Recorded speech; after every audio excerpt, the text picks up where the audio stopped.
Chapter 6:15.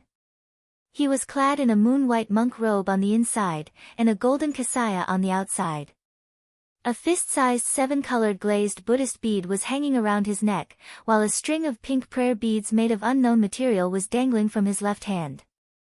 Madman Shui was standing on a lotus flower, putting on a solemn and dignified face of an eminent monk, looking up at the sky with his eyes facing the sky. However, no matter how one looked at him, he would not look like a crown prince even if he was wearing a dragon robe. Madman Shui's attire made him look like a nouveau riche from the Buddhist League. Especially the rouge stain on his cheek that had yet to be wiped off, it was a clear indication that he was a nouveau riche from the Buddhist League. But when Iju saw Madman Shui, he looked like a grandson who had just met his grandfather. With a flattering smile on his face, he bowed and came before Madman Shui, then said in a low voice, "I really deserve to die for troubling you, Venerable One. It's just that when I came here with a few junior brothers to preach the Tao, we bumped into this rude and unreasonable man, who asked us to leave Zhong province. Both of my junior brothers were brutally killed by him." Madman Shui answered in an ostentatious manner, then fixed his eyes on Wu Qi.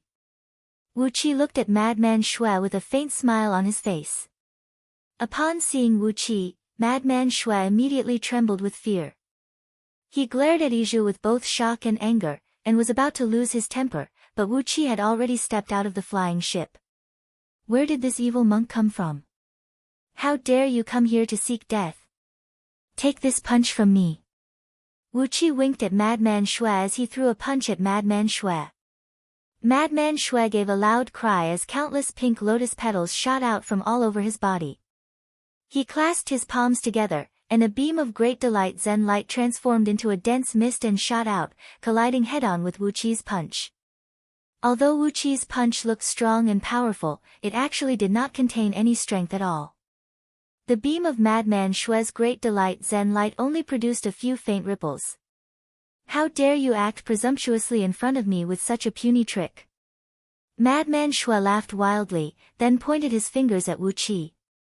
Amidst a series of sizzling noises, tens of thumb-sized thunderbolts darted out, glowing with a pale pink light and glowing with a pale golden Buddhist light. The thunderbolts exploded on Wu Qi's body, and the sound of each thunderbolt explosion was the moaning sound of a young girl reaching the climax. The power of the thunderbolts was not great, but the moaning sound had an extremely strange and magical power that could shake one's soul. Wu Qi frowned slightly. The moaning had no effect on him. However, the faces of the Buddhist cultivators, including Monkey Zhu, were all flushed, and their lower bodies suddenly propped up a tall little tent. Wu Qi cursed under his breath that Loony Blood's thunder technique was really absurd and obscene. Then, he gave Loony Blood a quick glance, and both of them flew towards the ruins of Jianfeng City, which had turned into a lake of lava. When they had flown tens of miles away, Wu Qi turned his head and bellowed, "Kill all these baldies for Lao Tzu." Huang Liang was now Wu Qi's most loyal lackey. Wu Qi had fed him with countless money and beautiful girls, and had even intimidated him with his frightening overall strength. Upon hearing Wu Qi's order, Huang Liang did not hesitate. He immediately waved his arm and cried out, "Attack!" Hundreds of oracles standing on the deck of the flying ship raised their arms at the same time, unleashing countless bone arrows that shot towards Iju and his companions. Gleaming with a cold gleam, the bone arrows were as sharp as the fangs of a wolf. The pungent smell of the black smoke assailed the nostrils, and shrill ghost howls could be heard coming out of the black smoke. Obviously, these were not some kind of attack. Some oracles even activated the power of earth, fire, wind, and thunder, filling the sky with strong gales, thunders, and flames, while large meteors fell whistling down from the sky, smashing towards the monks. Amidst the rain of arrows and gales, there were also arrows shot by the soldiers led by Wu Qi. The arrows shot by these specially made crossbows were very powerful, and when the cultivators around Iju were caught off guard, 7 or 8 of them were injured on the spot. Dark green blood gushed out from their wounds. All the arrows were coated with a deadly poison, a poison that even the golden body of Arhat of the Buddhist League with the cultivation base of heaven immortals could not resist. Iju was so angry that his white flesh was shivering. Glancing at Loony Blood, who was fighting further and further away from Wu Qi, he clenched his teeth and bellowed, "Junior brothers, let's release these vile creatures from purgatory." Damn it! I thought we got ourselves a good job this time, but why do we have to risk our lives? With a shake of his staff, Iju unleashed a large sheet of golden Buddhist light to protect himself, and then unleashed all sorts of Buddhist spells like a thunderstorm. The soldiers sent by Wu Qi to rescue the people buried under the collapsed houses had also returned. When they saw Iju and the group of monks fighting against a dozen flying ships, they immediately formed into a battle formation and charged forward with deafening battle cries. Immediately, the oracles on the flying ships waved their arms and recited incantations, sprinkling a large sheet of light onto the soldiers and greatly enhancing their combative strength. While the two groups of people were engaged in a fierce battle, Wu Qi had brought Loony Blood to the ruins of Jianfeng City, several hundred miles away. Hiding in a cave melted by the true flame of an immortal, Wu Qi grabbed Loony Blood's bald head and gave it a hard smack. "TSK, you and your disciple have climbed up the high branch of a primordial immortal, and yet you didn't even send me a message. Since when did you become the Lord of the Merry Buddha of Wishful Heaven Realm? What kind of trick are you playing?" Loony Blood stared at Wu Qi with a distressed face. His bald head was covered with bumps from Wu Qi's smack. Holding his head with both hands, he cried out, "Don't hit me! Don't hit me! I'll tell you everything." Only after Loony Blood told Wu Qi what he and Lao Ai had been doing for the past 1 year did Wu Qi understand what he and Lao Ai had been doing for the past year. It all started from the incident of Miaoying Palace. In the case of Miaoying Palace, Wu Qi had gained a great advantage, as he had successfully obtained the innate yang energy and cultivated an innate chaotic spirit body, while Feng Lingling was the one who had fallen into Wu Qi's trap. He had discovered the collusion between King Baishan, King Zhangqiu, and Patriarch Miaoying. But, not only did he not contribute to the case, he was pressured by both King Baishan and Patriarch Miaoying. One of them worked hard in the imperial court of Diyu, while the other used her identity as a celestial lord in the celestial court to force Feng Lingling into a desperate situation. After forcing Feng Lingling to retreat from Zhongning City, Lao Ai returned to Miaoying Palace in the dark abyss of the Northern Ocean and hooked up with goddess Miao Xian. As the proud disciple of Lao Ai, Madman Shui had hooked up with several dozens of junior disciples of Miaoying Palace, using the primordial yin energy of these female immortals to strengthen his own cultivation base. Lao Ai's great sun magic was truly evil and magical, as it allowed Madman Shui to advance his cultivation base to the realm of heaven immortal in just a few short months. On the other hand, Lao Ai had been cultivating day and night with goddess Miao Xian.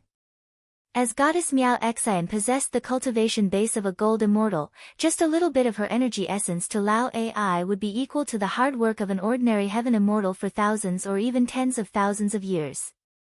On the other hand, Lao Ai's cultivation base was advancing at a tremendous pace, and in just a few months, he had reached the level of a high-tier heaven immortal. The master and disciple had regarded Miaoying Palace as a paradise, and just when they were indulging themselves in the pleasures, the elders of Myriad Immortal Alliance, a celestial lord from the celestial court, Buddha Wishful Joy, and some other important figures suddenly paid them a visit. After a closed-door discussion with these people, Patriarch Miaoying appointed goddess Miao Xian to lead a group of disciples to cooperate with Myriad Immortal Alliance and Buddha Wishful Joy. Lao Ai and Madman Shui were cultivating the great sun magic, while Lao Ai was also cultivating the delightful Zen technique of the Buddhist League, and his prime magical treasure was the Wheel of Delight, an evil Buddhist treasure. Although Buddha Wishful Joy only stayed in Miaoying Palace for a few hours, he took a liking to Lao Ai at first glance. With just a few words from Patriarch Miaoying, he took Lao Ai as his personal disciple and taught him the unfathomable delightful Zen technique of the Buddhist League. With that, Madman Shui's status rose, and he became the Dharma imparter under Buddha Wishful Joy's direct disciple, which gave him a very high position in Minor Rui Free Heaven realm. Because of Lao Ai and Madman Shui's extraordinary innate talent, both of them were the magical creatures of the Nine Dragons Jade Pillar. Buddha Wishful Joy was very pleased with them, and he personally taught them their cultivation base, using the divine ability to enlighten them and elevate their cultivation base to the level of peak stage heaven immortal. Wu Qi's mouth twitched when he heard that.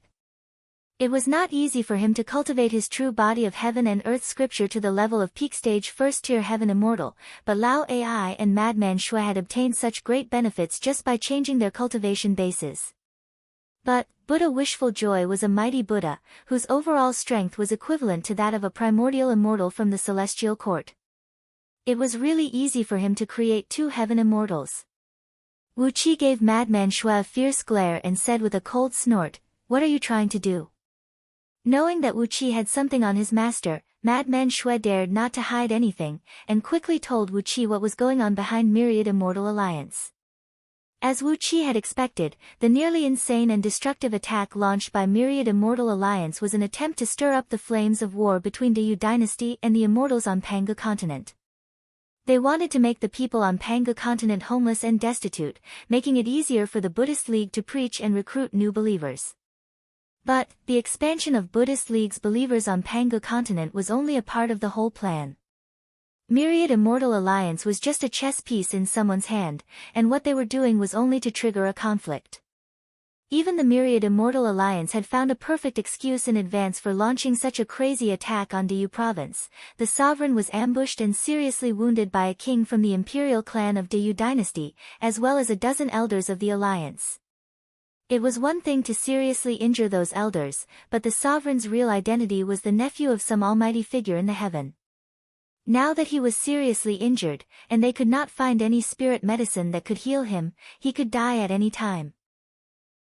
As the nephew of an important official of the celestial court, an existence as strong as a primordial immortal, once such a vital figure died, the consequences would be extremely serious. Logically speaking, Myriad Immortal Alliance was in the right, and their attack on Diyu dynasty was justified. Even the fact that they had attacked Ningbo city and over 200 other provinces with stars was justified because they had provided all kinds of evidence. On the other hand, the celestial ambassador Liu Bang was not in Liangzhu to discuss the matter with the human emperor. Instead, he was deliberately traveling to various provinces, trying to mediate the war. He was determined to make the war as fierce as possible. On top of that, he wanted the Yu dynasty to gain the absolute upper hand, and make the immortals and itinerant cultivators on Panga continent suffer as much as possible. Wu Qi looked at Madman Shui in horror and said, "Are they crazy? Are they intentionally sending these immortals and itinerant cultivators to their deaths?" Madman Shui rolled his eyes and said to Wu Qi with a wry smile, "Who said these immortals are dead?" Wu Qi's heart skipped a beat as he grabbed Madman Shui's shoulder. Chapter 616. Those immortals were not really dead. The corner of Wu Qi's eyes twitched as he stared at Madman Shui. Vaguely, he felt as if there was a blood-red curtain in front of him, and something extremely terrible was hiding behind it. Madman Shui's words were like a huge hand that pulled the curtain open. Wu Qi felt that he had seen through something. Patriarch Miaoing was crafting a primordial immortal item under the dark abyss of the Northern Ocean. King Baishan and King Zhangqiu were inextricably linked to Miaoing Palace. The celestial lords of the celestial court and the Buddhas of the Buddhist League had suddenly paid a visit to Miaoing Palace. The sovereign of Myriad Immortal Alliance was the nephew of some almighty figure of the celestial court, and the alliance had been working hard to gather all the itinerant immortals and cultivators on Panga continent, using various means to gradually form them into an organization with powerful potential power. Since the sovereign was suddenly wounded by a king from the imperial clan of Diyu dynasty, it was only logical that the alliance would retaliate against Diyu dynasty. On the other hand, the attack on itinerant cultivators in Diyu province had given the alliance the best excuse to retaliate. It was not only the matter of the sovereign, but also related to the life and death of countless immortals and itinerant cultivators on Panga continent. Even Wu Qi found it funny. Didn't the ministers of Diyu dynasty find it strange? After those mountain spirits and water demons absorbed the essence of heaven and earth, they naturally gained sentience and cultivated into demons, as it was permitted by the law of heaven and earth. How did so many immortals and itinerant cultivators come to Panga continent? Where did they get their cultivation technique manuals from? Wasn't there someone pushing this matter from behind the scenes? Like Supremacy 3 Flame, a good friend of Wu Qi's, who was born as a butcher, he could actually find a mystic scripture that could lead him straight to the Heaven Immortals Tao in a barren mountain. Was it because of his good luck? Or was it because of his ancestral grave? On top of that, the mystic scripture happened to suit Supremacy 3 Flame's spirit root, allowing him to cultivate a fire elemental cultivation technique until he reached the Heaven Immortal realm. Fortunately, there was an organization like the Myriad Immortal Alliance, which gradually gathered the idle immortals and itinerant cultivators on Pangu continent and brought them together. Even when Wu Qi once assumed the name of Daoist Greed and made a name for himself in Anhui City, an emissary from Myriad Immortal Alliance immediately came to him and asked him to join the alliance. This was a whole set of plans, a whole set of extremely detailed plans. Taking a deep breath, Wu Qi asked in a deep voice, "How do you know those immortals who died fighting Dayu's army are still alive?" Madman Shui twitched his lips as he stared at Wu Qi and said, "Only after I joined the Buddhist League with my master did I realize the vastness of the Buddhist League and its divine abilities are truly boundless. Firstly, half of the 9 Nether Yellow Springs' 6 paths of reincarnation was already under the control of Buddhism. Secondly, the current Lord Buddha, Amitabha, has an innate extraordinary treasure that was created when the heaven and earth were first created, the 8 Treasures Lotus Throne. It can transform into a transmigration pool of virtues, and as long as a single thread of true spirit is left in it, one will be immortal." Madman Shui smacked his lips enviously and said mysteriously, "As long as a single thread of true spirit is placed in the 8 Treasures Lotus Throne in advance, even if one's body is killed and soul is destroyed, as long as the true spirit remains, after the 8 Treasures Lotus Throne is transformed into a transmigration pool of virtues, it will only take a huge amount of Buddhist willpower to reforge one's golden body, or transform into an arhat, or even a bodhisattva. If one makes a great contribution to the Buddhist League, it is not impossible for one to transform into a Buddha directly." Staring fixedly at Madman Shui, Wu Qi clenched his jaws and said, "All those immortals and itinerant cultivators who fought against us crazily over the past few days, have their true spirits been placed in the 8 Treasures Lotus Throne?" Madman Shui gave Wu Qi a strange look and said with a wry smile, "Tell me, if not for the fact that they have a thread of true spirit in the 8 Treasures Lotus Throne, which gives them no fear of death, and promises them great benefits after the battle, who would be so foolish to fight against the army of Dayu dynasty? Myriad Immortal Alliance is just a loose alliance of immortals, and they are not the sons of the sovereign. So, why would they fight so desperately?" According to Madman Shui, almost all the immortals and itinerant cultivators of Myriad Immortal Alliance, as long as they took part in the battle against Dayu dynasty, had placed a thread of true spirit in the 8 Treasures Lotus Throne in advance. The reason why those immortals and itinerant cultivators who took part in the battle were even crazier and more fanatical than the immortals of Myriad Immortal Alliance was because the Buddhist League had given them an extra promise. If those immortals who had attained the righteous fruit of Heaven Immortal perished, they would directly form their Arhat golden body in the transmigration pool of virtue, and the power they obtained would definitely be greater than their original strength.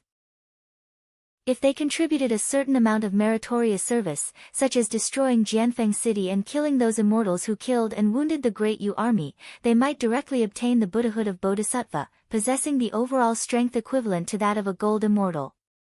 Buddhist cultivators did not attach great importance to the improvement of their cultivation base, but to the accumulation of the power of faith, as well as the sudden epiphany. Therefore, there was a saying in the Buddhist League that one could become a Buddha with a single thought. As long as one could comprehend some unique power from the Buddhist scriptures, even an ordinary mortal could become a Buddha in an instant. With the overall strength of the Buddhas, as long as they did not hesitate to spend a great amount of power of faith, they could definitely fulfill the promise they made to those immortals and itinerant cultivators. They themselves were only heaven immortals, and perhaps they would never be able to become gold immortals. However, as long as they joined the union of myriad immortals in attacking Dayu, risking their lives to destroy some villages and cities, and killing a few of Dayu's soldiers, perhaps when they condensed their golden body in the transmigration pool of virtue, they would have the power of a bodhisattva. They could either be a powerless little heaven immortal for the rest of their lives, or achieve the Buddhahood of Bodhisattva in the Buddhist League, which would at least allow them to control a small heavenly realm. Comparing the two, Wu Qi could easily guess the choice of those immortals and itinerant cultivators. The promise the Buddhist League made to those itinerant cultivators was that even if they did not have good aptitude in this life, it would be difficult for them to become heaven immortals. However, since the Buddhist League controlled half of the 6 paths of reincarnation in the Yellow Springs, they could influence the reincarnation of these itinerant cultivators. After these rogue cultivators died, the Buddha Lord would use the power of the merit reincarnation pawn to help these rogue cultivators repair their souls. Then, he would send them to be reincarnated so that they could enjoy glory and wealth, and at the same time, they would have excellent cultivation aptitude. The Buddhist League promised that after these itinerant cultivators enjoyed everything they had, they would send disciples to bring them into the Buddhist League, and do their best to cultivate them.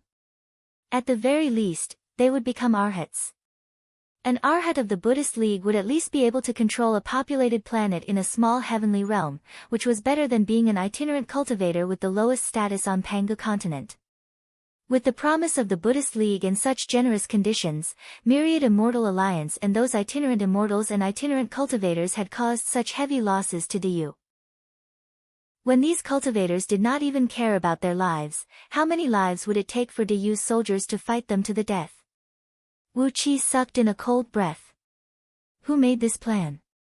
How could it be so vicious and decisive? And what exactly was the purpose of this plan? Overall, Myriad Immortal Alliance was a complete loser in this plan. The sovereign was seriously wounded, and his life was in danger. A dozen elders were severely wounded, and it was unknown if they could recover. Most of the immortals and itinerant cultivators had accepted the conditions of the Buddhist League, and once they died, they would become disciples of the Buddhist League. None of this would benefit Myriad Immortal Alliance. What exactly were they trying to do? Madman Shui could not answer Wu Qi's question. He and Lao Ai were just disciples of Delightful Buddha, and they had just joined the sect. Although they had been ordered to bring many cultivators of the Buddhist League to Pangu continent to stir up trouble, he had not been able to get close to the real core circle of the Buddhist League, and could not figure out the purpose of all this. In general, in the end, only the Buddhist League had received the greatest benefit. How many allies did Myriad Immortal Alliance have on Pangu continent? Each province might have only a few thousand or even tens of thousands of immortals and itinerant cultivators, but under the rule of Diyu, there were tens of thousands of first-grade provinces, and each of them had 300 provinces. So, the total number of immortals owned by Myriad Immortal Alliance was truly a terrifying number. If so many immortals and itinerant cultivators joined the Buddhist League, its overall strength would definitely be greatly improved. And in the process, the Buddhist League would be able to constantly recruit those displaced people. For Buddhist League cultivators, natural treasures, spirit herbs, and immortal stones were important, but the foundation of their cultivation lay in the number of believers. For those high-level cultivators, such as bodhisattvas and Buddhas, the more stable their foundation would be, and the stronger their overall strength would be. It was equivalent to Myriad Immortal Alliance fighting for their lives, and all the benefits would be taken away by the Buddhist League. But Wu Qi did not believe that Myriad Immortal Alliance was such a self-sacrificing existence. Just by looking at the style of Li Qinghua, the son of the sovereign, he knew that Myriad Immortal Alliance was not a charity organization. So, what exactly was the Myriad Immortal Alliance trying to do? Why did they involve Patriarch Miao Ying, and even the high-ranking officials of the Celestial Court? And it seemed that Liu Bang, the Celestial Ambassador appointed by the Celestial Emperor, was also involved in this? What exactly were they trying to do? Patting Madman Shui's bald head, Wu Qi said in a deep voice, "Go back and tell your master about this." Madman Shui grinned, nodded, and said, "Master said that we should just follow behind and take advantage of the situation." Twitching his lips contemptuously, Madman Shui said in a gloomy voice, "We know these baldies are plotting something, but what does that have to do with us? If we don't take the benefits, we will lose our lifespan." Clapping his hands happily, Wu Qi laughed and said, "Isn't that the truth?" After a brief moment of pondering, Wu Qi whispered a few words to Madman Shui. After that, both men exchanged a glance and nodded at the same time. Wu Qi punched Madman Shui on the shoulder and shattered his shoulder blade. Meanwhile, Madman Shui pulled out a Muni pearl given to him by Buddha of Joy before he left, and hit Wu Qi's face with it. The impact caused Wu Qi's face to cave in and nearly disfigure his face. Both men sprung up into the air with their wounds, cursing and swearing as they ran back to the flying ship. This time, it was Wu Qi who was running in the front. Madman Shui produced the Muni pearl given to him by Buddha and smashed Wu Qi with it. The pearls smashed onto Wu Qi's body like raindrops, making all the bones in Wu Qi's body produce cracking noises, while his arms and legs were broken and tendons torn. It was a miserable sight. As soon as Wu Qi returned to the flying ship, he immediately ordered the army to retreat. When Huang Liang and the others saw that Wu Qi was defeated, they quickly turned the ship around and fled. Madman Shui laughed and ordered Yizhu and the others not to chase after them, while he continued to recruit refugees and expand his believers. Wu Qi fled for several tens of thousands of miles. Just as he was about to find a place to rest, an emergency message suddenly came from the voice-transmitting formation on the flying ship. Angel Lu Bang was assassinated in Huangsha province, severely wounded and dying. The assassin was Jing Imo, the left military minister of Huangsha province. Chapter 617. This lad is really ruthless. Touching the wound on his face, Wu Qi gasped in pain. A few days ago, Wu Qi and Madman Shui had put on a good show. Madman Shui had used the Muni pearl to break all of Wu Qi's tendons and bones, forcing him to flee with his army. The news had spread across Zhong province. After Wu Qi reported the incident to Bo Yunting in an official document, he returned to Hai province with several dozens of his personal guards to recuperate, while the soldiers under his command continued to fight under the leadership of the general sent by Yu clan. The Muni pearl was a Buddhist magical artifact. It was crafted by eminent Buddhists by fusing their own Buddhist energy with the willpower of all people, and using all kinds of pearls naturally produced by the heaven and earth as their main body. It had the powerful ability to destroy all fabrications and wipe out all evil spirits. The Muni pearl in Madman Shui's hand was crafted by Buddha Wishful Joy, and its power was extraordinary. Even a gold immortal would have his flesh and bones shattered by a single pearl. It was a very powerful magical artifact. Even though Wu Qi had a very strong fleshly body, he was still severely injured after being struck by the Muni pearl a few times. His face was also hit by a pearl, and the bridge of his nose was dented. His injuries were even more serious. A thread of Buddhist energy lingered in his wounds, tangling with them.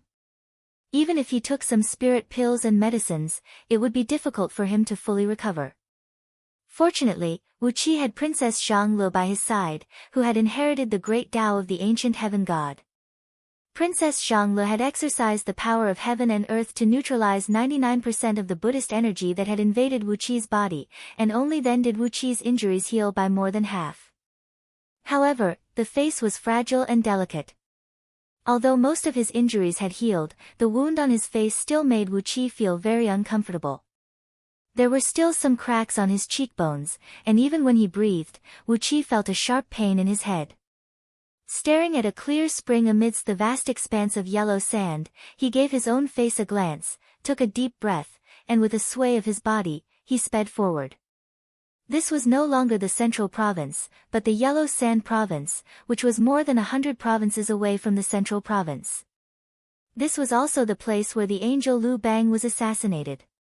The news that Lu Bang was assassinated by the left minister of Huangsha province and was seriously injured had spread throughout Diyu in just a few days. Emissaries from various powers rushed to Huangsha province, and Wu Qi did not want to be left behind. He left a celestial fiend puppet in Hai province and pretended to be seriously injured, while he went straight to Huangsha province. During the war, the officials of Diyu were very strict with the management of the teleportation formations. Wu Qi spent a lot of effort to get here through the teleportation formation. When he arrived at Huangshizhao, it had been 3 days and 4 nights since Lu Bang was assassinated. Wu Qi left the capital of Huangsha province in a hurry and rushed to the place where Lu Bang was assassinated at the fastest speed, Yueya City. Yueya City was the most important city in Huangsha province apart from the capital. It was also the city that was destroyed by the stars of Myriad Immortal Alliance more than a year ago. The city was extremely rich in resources, producing a large number of rare metals and minerals.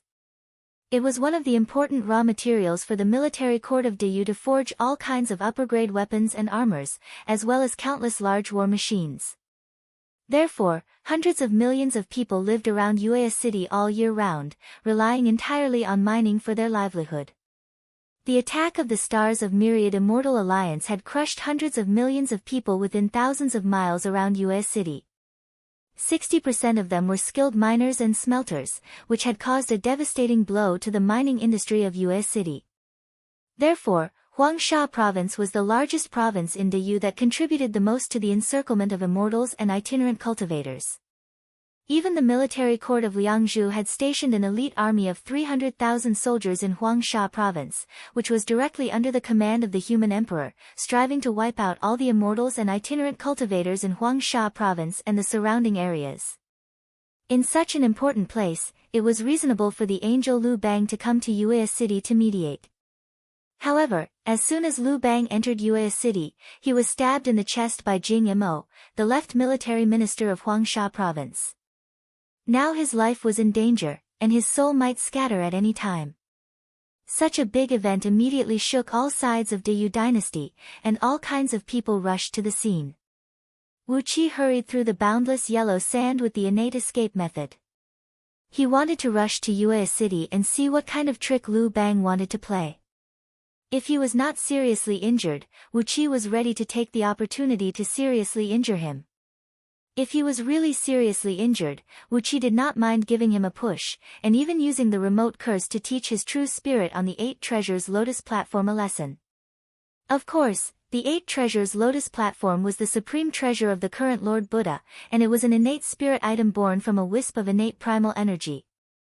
It was very difficult to tamper with the 8 Treasures Lotus platform. But, even if he could not destroy Lu Bang's true spirit, Wu Qi wanted to teach him a lesson, and at the same time, annoy these cultivators of the Buddhist League. He had a bad feeling that the cultivators of the Buddhist League had colluded with the immortals from the heaven and were carrying out their plan on Pangu continent with great fanfare, which could very well endanger him. Not only Wu Qi himself, but also so many of his friends, brothers, relatives, and lovers. If he sat back and watched these people do whatever they wanted, the consequences would be very difficult to clean up. So, he had to do something. Even if I am a mayfly trying to shake an iron tree, I will do something. Wu Qi took a deep breath, and the thick earth element energy under the yellow sand within 100 miles quickly rushed into his body. Suddenly, the underground energy veins under him moved, and in the blink of an eye, Wu Qi was hundreds of millions of miles away. With the innate escape art found in the scroll of stealing and the Kwafu chasing the sun step being combined, Wu Qi could travel hundreds of millions of miles in a blink of an eye like a ghost, and without raising a single speck of dust, he came to Uea City, located at the border of Huangsha Province. Standing on the peak of a bronze-colored mountain, Wu Qi looked down at the surroundings. The mountain was over 100 miles tall, and the surrounding mountains stretched for an unknown distance. Even with the eyesight of Wu Qi's chaotic divine eyes, he could not see where the edge of the mountains was. To the west of Wu Qi, the mountains formed a huge crescent-shaped valley, and in the middle of the valley was a large blue lake, whose water was also crescent-shaped. Between the lake and the mountains, along with the flow of the mountains and the water, was where Uea City used to be. But, the star of Myriad Immortal Alliance had completely flattened Uea City, and a huge gap had appeared in both the mountains and the lake, adding a strange and ferocious look to the originally harmonious scene. The place where Wu Qi was standing was the edge of the mountain range where the mountains had been destroyed. That day, the star had fallen near this place, shattering the mountains and collapsing the ground. Although Pangu continent had the ability to repair itself, the terrain had changed. The mountains that stretched like a screen had turned into a rugged stone forest here. It was as if a large piece of the crescent-shaped mountain had been bitten off, and the lake had spread along the damaged terrain, filling the stone forest with water. Next to the new stone forest, a city that was obviously newly built stood between the mountains and the rivers, surrounded by barracks filled with a towering murderous aura. At least 100,000 soldiers were stationed here. Hundreds of flying ships of various sizes were hovering in the sky, and right above the city was a strange-looking pyramid made entirely of black stones, with a total of 3 steps from top to bottom. The base of the pyramid measured about 1 mile in both length and width, and stood about 2,000 feet tall. It was divided into 3 parts from top to bottom, each connected by a steep staircase. Hundreds of oracles from the Directorate of Celestials were sitting cross-legged at the edge of the pyramid, shrouded in a hazy halo, with vague shadows of ghosts and deities hovering motionlessly above their heads. Vaguely visible primordial runes flickered on the surface of the dark pyramid, emanating a terrible pressure that made one's heart palpitate. With just a glance at the pyramid, Wu Qi felt a chill run down his spine, as if there was a prehistoric beast hiding in it. It was a terrifying beast that killed people like scything flax. It was hiding in its lair and was probably sleeping, but the aura emanating from it made Wu Qi feel as if he had encountered his natural enemy. His muscles were all tensed up, and his heart was pounding madly. He could not wait to leave this place as soon as possible.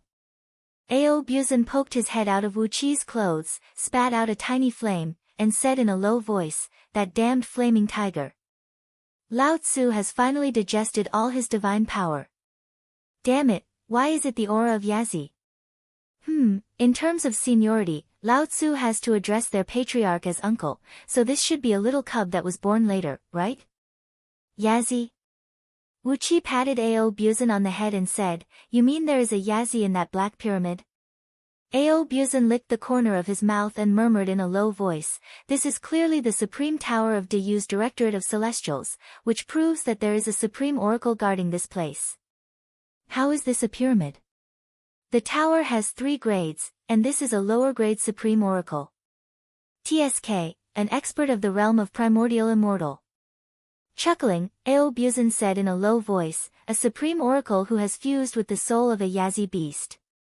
Good heavens, he is also an expert who cultivates both magic and fleshly body. We can't afford to offend him, and it's best not to get close to him. An old fool like him who cultivates both magic and fleshly body but has reached the realm of Supreme Oracle is the biggest headache for those immortals of the Celestial Court and those bald donkeys of the Buddhist League.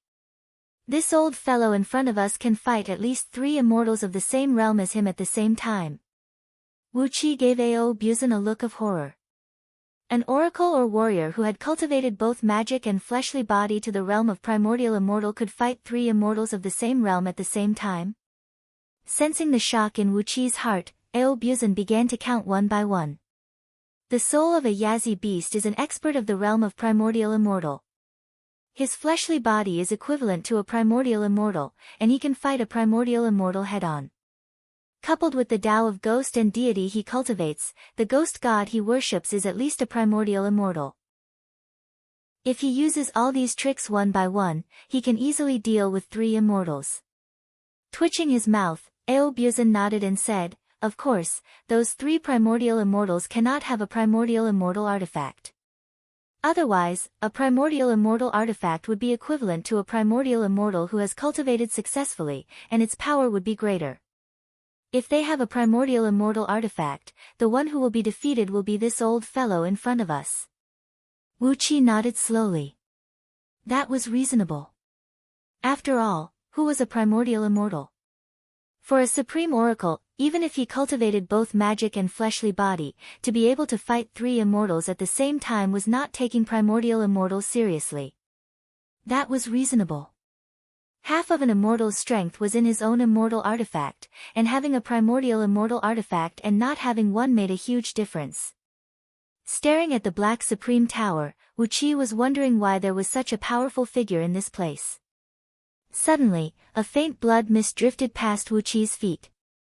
Wu Qi quickly looked down and saw that the blood mist was actually a large, hazy flag, and a tall fiend figure was wrapped in it.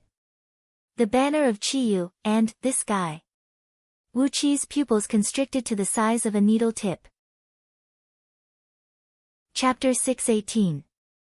The whistling wind rolled up countless grains of yellow sand, turning them into a murky sandstorm and rushing forward. Protected by the banner of Qiyu, Xiang Yu transformed into a hazy blood mist and slowly moved forward in the sandstorm, approaching the newly built Yuya city step by step. All his attention was focused on the city and the military camp in front of him, and he did not notice that Wu Qi was standing on the peak of a mountain tens of miles above him, looking down at him. Frowning, Wu Qi sneered and said, "Great minds think alike. Both of us are eyeing Panga continent, a fat piece of meat." He took a few deep breaths and circulated a wisp of chaotic energy across his cheeks, melting away the remaining wisp of Buddhist energy in his cheekbones. After that, Wu Qi transformed into a gust of wind and blended into the sandstorm, moving forward cautiously at a distance of less than 3 miles behind Xiang Yu. Wu Qi was puzzled. What was Xiang Yu doing here? And when did he come to Panga continent? How many men did he bring? Did he bring the woman who Wu Qi could not forget? The sandstorm soon blanketed the city, and the shouts of generals could be heard coming from every corner of the military camp. The human warriors with strong fleshly bodies walked out of their tents and slapped long iron stakes into the ground to reinforce the tents. The strong wind brought a great deal of sand and dust and smacked the tents, causing them to tremble violently, while the iron stakes were pushed along by the strong wind and rattled noisily on the ground. Wu Qi followed Xiang Yu and snuck into the camp. He watched as Xiang Yu approached the back of a soldier who was reinforcing the tent, then broke the soldier's neck with ease. After that, he donned the soldier's armor and began strolling around the camp. Xiang Yu was an expert in the art of military formations, and he was very familiar with all kinds of activities in the military camp. Now, in the sandstorm, the soldiers were all hiding in their tents, and few came out. On top of that, Xiang Yu possessed a strange and unfathomable demonic technique, which allowed him to travel in the strong wind at any time. With that, he easily circled around the camp, and even circled a few rounds in the newly built city. It seemed that he could not find the man he was looking for. Shaking his head discontentedly, he covered his aura with the banner of Qi Yu and snuck out of the military camp again. But, as soon as he stepped out of the military camp, a cold laugh came from the supreme tower in the sky. "Have you seen enough? If you have, then stay here." A strange whistling noise rang out as a plume of black smoke shot down from the supreme tower. Amidst the black smoke, a huge bony hand leaped out of it. It was about an acre in circumference, and with a suffocating pressure, it went straight towards Xiang Yu and grabbed him with one swift move. Xiang Yu gave a cold snort. His fleshly body suddenly swelled to hundreds of feet tall, then he threw a punch at the bony hand. A loud boom rang out, and a few sparks flew out from the bony hand. Xiang Yu gave a muffled snort, and his fist was stained with blood, which sprayed hundreds of feet away. A wisp of dark mist seeped into his arm from his injured fist, quickly turning his fist and arm pitch black. Then, the dark mist began to spread along his arm and into his body. The dark mist kept making shrill squeaking noises, as if there were countless rats hiding in Xiang Yu's arm, and were about to gnaw at it until only bones were left. Xiang Yu staggered back dozens of steps, knocking his head against a sentry tower in front of the military camp's gate. The nearly 1,000 feet tall sentry tower crumbled to pieces. 5 soldiers on duty on the tower, led by a low-ranking officer, leaped down from the tower. 5 broadswords and 1 longsword transformed into 6 beams of cold light, thrusting straight at Xiang Yu's back. Wu Qi shook his head. Xiang Yu is still so impulsive. Does he think he can do whatever he wants in the enemy's camp just because he is protected by the banner of Qi Yu? Wu Qi had never considered that this was the imperial army from Liangzhu, the capital city of Diyu, under the direct command of the human emperor. Even the weakest soldier in this army had the overall strength that was at least strong enough to fight against a body cultivator of heaven immortal realm. Xiang Yu's overall strength had just stepped into the realm of heaven immortal, and yet, he dared to come here and do whatever he wanted. Sighing softly, Wu Qi moved his body forward, sliced open the void soundlessly, and appeared behind Xiang Yu. He pointed his finger out, and the star shark transformed into a clump of silvery green mist and shot out, enveloping the 6 soldiers. Countless tiny starlights spun and shot rapidly in the mist, piercing through the sturdy bodies of these soldiers. In just a blink of an eye, the power of stars condensed by the star shark had smashed the 6 soldiers to a pulp. Grabbing Xiang Yu with one hand, Wu Qi stomped his right foot on the ground and took a step forward. In the blink of an eye, he had already brought Xiang Yu hundreds of millions of miles away. After taking 18 steps in a row, Wu Qi and Xiang Yu were already 3 provinces away. Suddenly, someone beside Wu Qi blew a light breath into Wu Qi and Xiang Yu's ears, and a hoarse and cold voice pierced into their ears like a steel needle.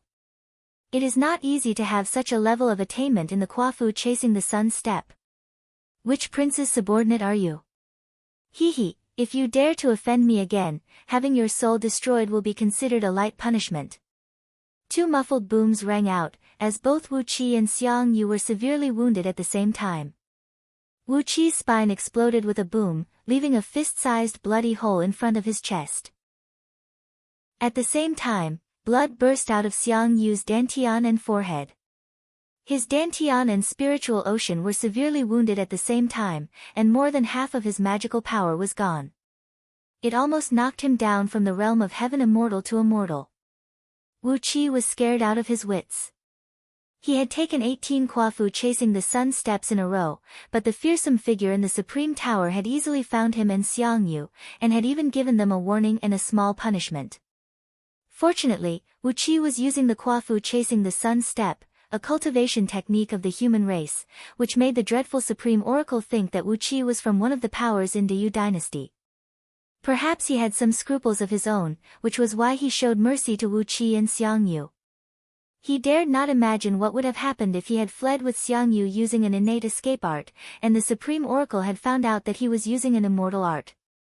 Would he and Xiang Yu have been wiped out by the Supreme Oracle in the blink of an eye? The sharp rebuke just now had nearly shattered his innate divine soul, shattered his spine, and nearly ripped his body to shreds. Both of the injuries were so close to taking his life.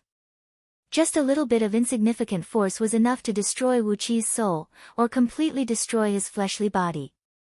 This was the power of a supreme oracle. Wu Qi staggered a few steps forward and coughed out a mouthful of blood. His legs went limp, and he fell heavily to the ground. Xiang Yu was in an even worse state. His dantian and forehead were severely injured at the same time, and his eyes were rolling backward, with blood flowing out of his 7 orifices. His magic power was out of control under his skin, wriggling here and there like countless earthworms. It was a horrible sight to see. Shivering, Wu Qi got to his feet. Ignoring Xiang Yu's condition, he sat cross-legged on the ground and began to silently exercise the healing technique found in the true body of heaven and earth scripture. A purple rune that looked like it was forged of crystal emerged in front of Wu Qi. Countless wisps of purple mist that could only be sensed by mystic arts, and could not be detected by naked eyes or divine sense, rushed out from under Panga continent and rushed into Wu Qi's body. His shattered spine was rapidly regenerating, and one white bone after another was reforming his shattered skin and flesh at a speed visible to the naked eye. After more than 2 hours, Wu Qi sprung to his feet. His fleshly body had been repaired, and the healing power of the true body of heaven and earth scripture was amazing. Waving his fists and kicking his legs, he walked up to Xiang Yu and stuffed a few soul-nourishing and life-saving spirit pills into the mouth of Xiang Yu, who was on the brink of death. Xiang Yu's body trembled slightly, and he finally woke up from his coma. He coughed violently, coughing a few clots of dried blood from his throat. Before he could see Wu Qi's face clearly, he cried out in a deep voice, "I am Xiang Yu, the hegemon king of Western Chu. Thank you for saving my life today, my benefactor. I will repay you handsomely in the future." As the voice rang out, Xiang Yu raised his head and recognized Wu Qi's face at first glance, which was slightly deformed by Mao Nizhu's heavy blow. "Great Yan's Duke of Tianyun, Wu Qi." Xiang Yu was stunned, then he asked word by word. His tone had become extremely cold, as if the words were dug out from a 10,000-year-old glacier, making Wu Qi shudder involuntarily. "Long time no see, hegemon king of Western Chu." With a smile on his face, Wu Qi cupped his fist and greeted Xiang Yu. Xiang Yu let out a few strange laughs in a deep voice. Suddenly, he leaped up into the air, and when he had just jumped 10 feet into the air, a pitch-black spear appeared in his hand. With a loud roar of a tiger, he thrust the spear straight towards Wu Qi's throat. A loud cracking noise rang out, as a purple electric arc burst out from the spear, thrusting towards Wu Qi's body like a giant serpent. Wu Qi stood still in front of Xiang Yu with his hands clasped behind his back. The electric arc smashed accurately onto Wu Qi's body, ripping Wu Qi's clothes to shreds. Like a dragon, the electric arc smashed viciously onto Wu Qi's body, shattering into countless tiny electric arcs and scattering in all directions. In the blink of an eye, the pitch-black spear was pointed right at Wu Qi's throat. The spear bent abruptly, and with his eyes bloodshot, Xiang Yu howled as he thrust the spear forward with all his might. A crisp sound rang out, and the spear exploded. With a muffled groan, Xiang Yu was sent flying hundreds of feet away. His hands were badly mutilated by the broken spear handle, and he staggered back dozens of steps before falling heavily on one knee on the ground. "Bastard!" Xiang Yu roared furiously, pointing his finger at Wu Qi and saying, "I'm going to pull out your tendons, peel off your skin, eat your flesh, and use your soul as a lampwick so that you will never be able to reincarnate." Ao Buzan wiggled his body and crawled onto Wu Qi's shoulder. He glanced at Wu Qi, then at Xiang Yu, and said in a professional tone, "You killed his father and stole his wife. You're not as old as him, so I'm sure you didn't kill his father, but stealing his wife. That's for sure. You've hooked up with his woman, haven't you? Hurry up and kill him. Kill his husband, steal his wife, and let his child call you his father. How great would that be?" Wu Qi almost coughed out a mouthful of blood. He glared at Ao Buzan, grabbed him by the neck, and shoved him into his sleeve. Sighing softly, Wu Qi cupped his fist at Xiang Yu and said, "You can't blame me for that." Xiang Yu glared at Wu Qi and was about to roar, but he suddenly froze and clenched his teeth. A few cracking sounds rang out, and many of his teeth were broken. Then, he snorted coldly at Wu Qi and said, "From now on, don't ever show your face in front of Lao Tzu again.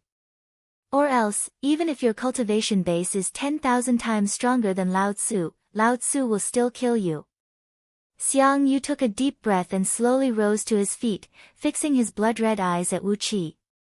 After a long time, he suddenly transformed into a beam of blood-red light and shot up into the sky, disappearing without a trace in the blink of an eye.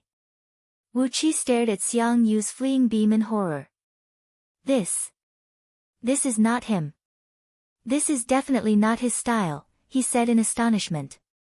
Before his voice could fade away, a dark shadow suddenly emerged from the void behind him, and a cold gleam shot soundlessly toward the back of Wu Qi's head. Chapter 619. Wu Qi shook his head and said with a cold grin, "That camp belongs to us, do you? What does it have to do with you, fellow Taoist Han?" Laughing wildly, Han Xian flashed his body and shot out dozens of extremely thin beams of cold light from both hands towards Wu Qi's face. The beams of cold light were silent. Around Wu Qi, dozens of Xian Bing crystal walls kept rushing out, but they were all shattered by the beams of cold light. For a moment, it was as if a peerless zither player was plucking the strings of a pipa with his fingers. The air was filled with a clear and melodious tune. The crystal walls were shattered, and a large sheet of cold air spread out in all directions. Countless palm-sized, hexagonal snowflakes, as thin as cicadas' wings, fell down from the sky at high speed, plunging towards Han Xian like a rain of blades and arrows. As the beams of cold light approached Wu Qi at high speed, Han Xian cried out in a low voice, "This is the 7-killing stab, refined from the essence of the 7-killing star. Nothing in this world can stop it. Enjoy the wonderful feeling of having this killing power enter your body." The sky was filled with killing intent, and the morale was as strong as steel. The strong aura of an army made Wu Qi's body feel very uncomfortable. Hurriedly, he exercised all kinds of soul-protecting mystic arts found in the Inferno Hell Fiend scripture to stabilize his soul. Letting out a long breath, Wu Qi nodded to Han Xian and said, "Oh, fellow Taoist Han. It must have been hard for you to track me all the way from Huangsha province to here." Wu Qi snorted coldly. The Xian Bing rose into the sky and fiercely charged towards Han Xian. The aura of a battlefield emanating from Han Xian's eyes grew stronger and stronger. Vaguely, he could hear the battle cries of countless soldiers, the noises of blades, spears, swords, and halberds cutting flesh and bones, the rumbling of war drums, and the thunderous galloping of horses. An extremely fierce and brave aura rose from the ground. Vaguely, a mist of blood burst out from around Han Xian, and suddenly, a large crimson star emerged behind him. Han Xian slowly lowered his body, and specks of cold light gradually appeared in his palms. He sneered in a low voice and said, "Looks like you're not willing to tell me your purpose for coming here. Forget it, I'll chop off your limbs and collect your soul. I'll find the answer myself." Heh, you really shouldn't have gotten involved in this matter. The star shark refined by Wu Qi could also gather starlight and turn it into an indestructible star aurora that could shoot out and injure people. This kind of strange magical power that was tempered by starlight collided with the 7 killing stab, and they were a good pair of opponents. The specks of starlight shattered, and the 7 killing stinger, which was originally flying at an incredible speed, was also hit by the starlight, and its flying speed suddenly decreased by more than 100 times. Black shadow, it was indeed a black shadow. This shadow was like a person's shadow that suddenly stood upright under the sun. It was so dark that it seemed as if it had been smeared with countless black lacquers. There were no facial features to speak of at all. Even though Wu Qi's chaos divine eyes were powerful, he couldn't see through this man's face. Obviously, this man had some kind of extremely strange magic, or had been shielding his body and sense of power with a secret treasure. A strange weapon made from the original starlight of the 7 killing star. Staring at the black shadow for quite a while, Wu Qi abruptly laughed out and said, "Who do you think you are? You said that you can turn my body into meat paste, but can you really kill me? Why are you cowering? Are you too ashamed to see the others? Come on, let me see how powerful you are." Clang! The star shark quaked intensely, and Han Xian was forced back for a few steps. Han Xian looked at Wu Qi and growled in a deep voice, "I am Han Xian, a soldier." Snorting coldly, Wu Qi's body suddenly transformed into a puff of devil power and dissipated. The cold beam of light penetrated the devil power transformed from Wu Qi and spun in the air for tens of circles, but failed to locate Wu Qi's power. Helplessly, it could only transform into a beam of cold light and fly back, falling into the hand of the man who suddenly showed up in the air. Han Xian narrowed his eyes. The blood-red light in his eyes grew brighter and brighter. He said coldly, "Why do you pretend to be ignorant? Since you went to Huangsha province, don't you know that our emperor was attacked by an assassin in Huangsha province, and we don't know whether he's still alive or not? We all know what you're going to do there. Why do you need to hide it with lies?" Han Xian just kept moving quickly around Wu Qi, his body flickering and flashing in the air like a ghost, appearing here and there from time to time. Dozens of cold beams of light kept piercing around Wu Qi, shattering the Xian Bing crystal wall, and shattering the snowflakes falling from the sky when Han Xian shook his body, shattering them into ice crystals and scattering in all directions.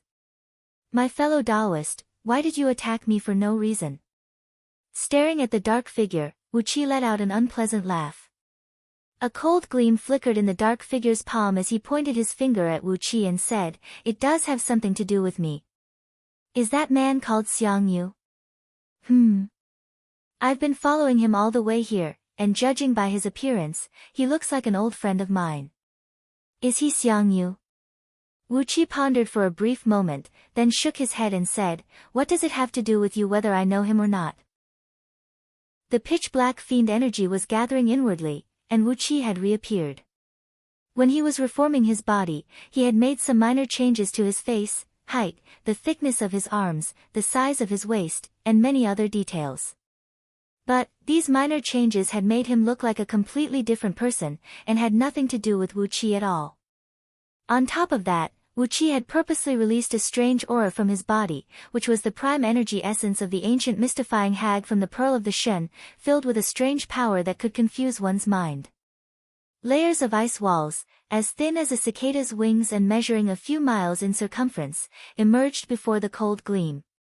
It was the strongest defensive divine ability found in the Dark Een Water scripture, but they were shattered by the cold gleam one after another.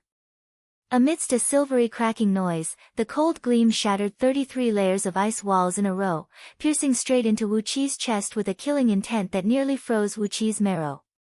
This is the armor of Greedy Wolf, and this is the sword of Vanquisher, the weapons I forged by gathering the essence of Greedy Wolf and Vanquisher. Taoist, spare your life.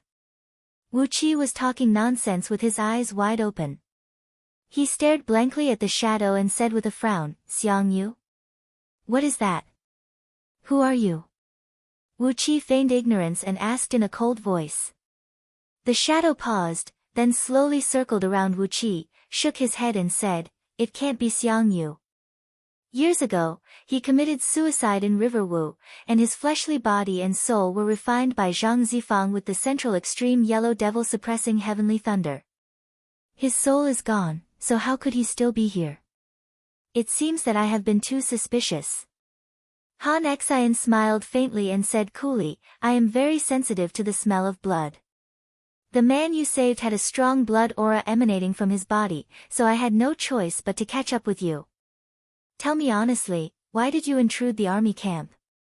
I can let you die in one piece. Both men glanced at each other. While they were about to strike again, a strong stench of rotting corpses suddenly came from the surrounding air. Along with a few cracking noises, the cold gleam pierced through the 7 little fiends Wu Qi had pointed out, then pierced straight into Wu Qi's chest in an arc. Wu Qi gave a slight cry of surprise. His body spun rapidly like a wild wind, and a hazy white mist sprayed out from his body. Within the white mist, one could vaguely see a boundless snowfield and an immeasurably large iceberg. A frigid gust of wind blew out from the mist, turning the area 100 miles in circumference around Wu Qi into a world of ice and snow. The shadow gave a strange laugh, shook his head and said, Although it is not Xiang Yu, why did he come to the army camp in the middle of the night? And why did you save him? Tell me the whole story now, or else, I'll definitely turn your flesh and bones into a puddle of mud, and scatter your soul into nothingness. The shadow looked at Wu Qi from head to toe for a long while, then nodded slowly and said, It might not be without a reason. You know that man just now? The shadow paused for a brief moment, then he suddenly laughed coldly.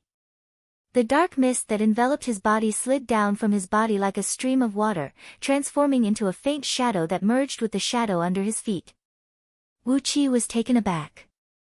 The man was clad in a tight black armor, tall and handsome. He was none other than the deputy of Liu Bang, Han Xian, whom Wu Qi had met a few months ago. A wolf howl rose into the sky. The black armor on Han Xian's body shone with a dazzling, cold light. A silhouette of a wolf could be vaguely seen behind Han Xian's back.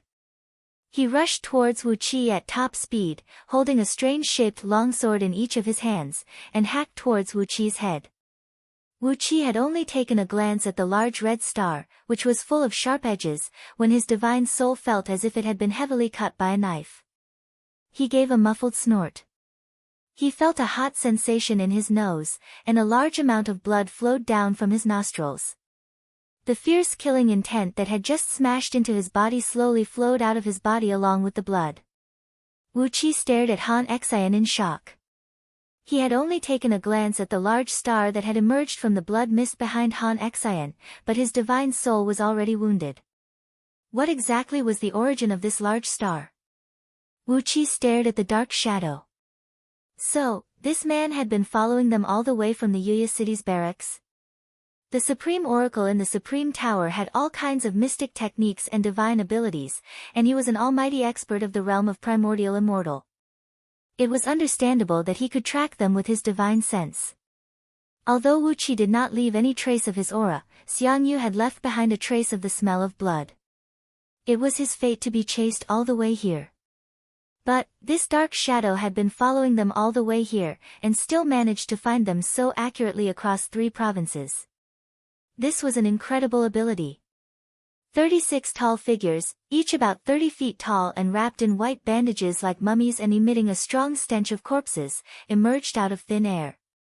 Without uttering a single word, they leaped towards Wu Qi and Han Xian. A cold light shot over and arrived behind Wu Qi in a blink of an eye. After Wu Qi began to practice the true body of heaven and earth scripture, his fleshly body had developed a very mysterious divine ability. Before his divine soul could react, his fleshly body had automatically shifted to the side and pointed out a finger backhandedly.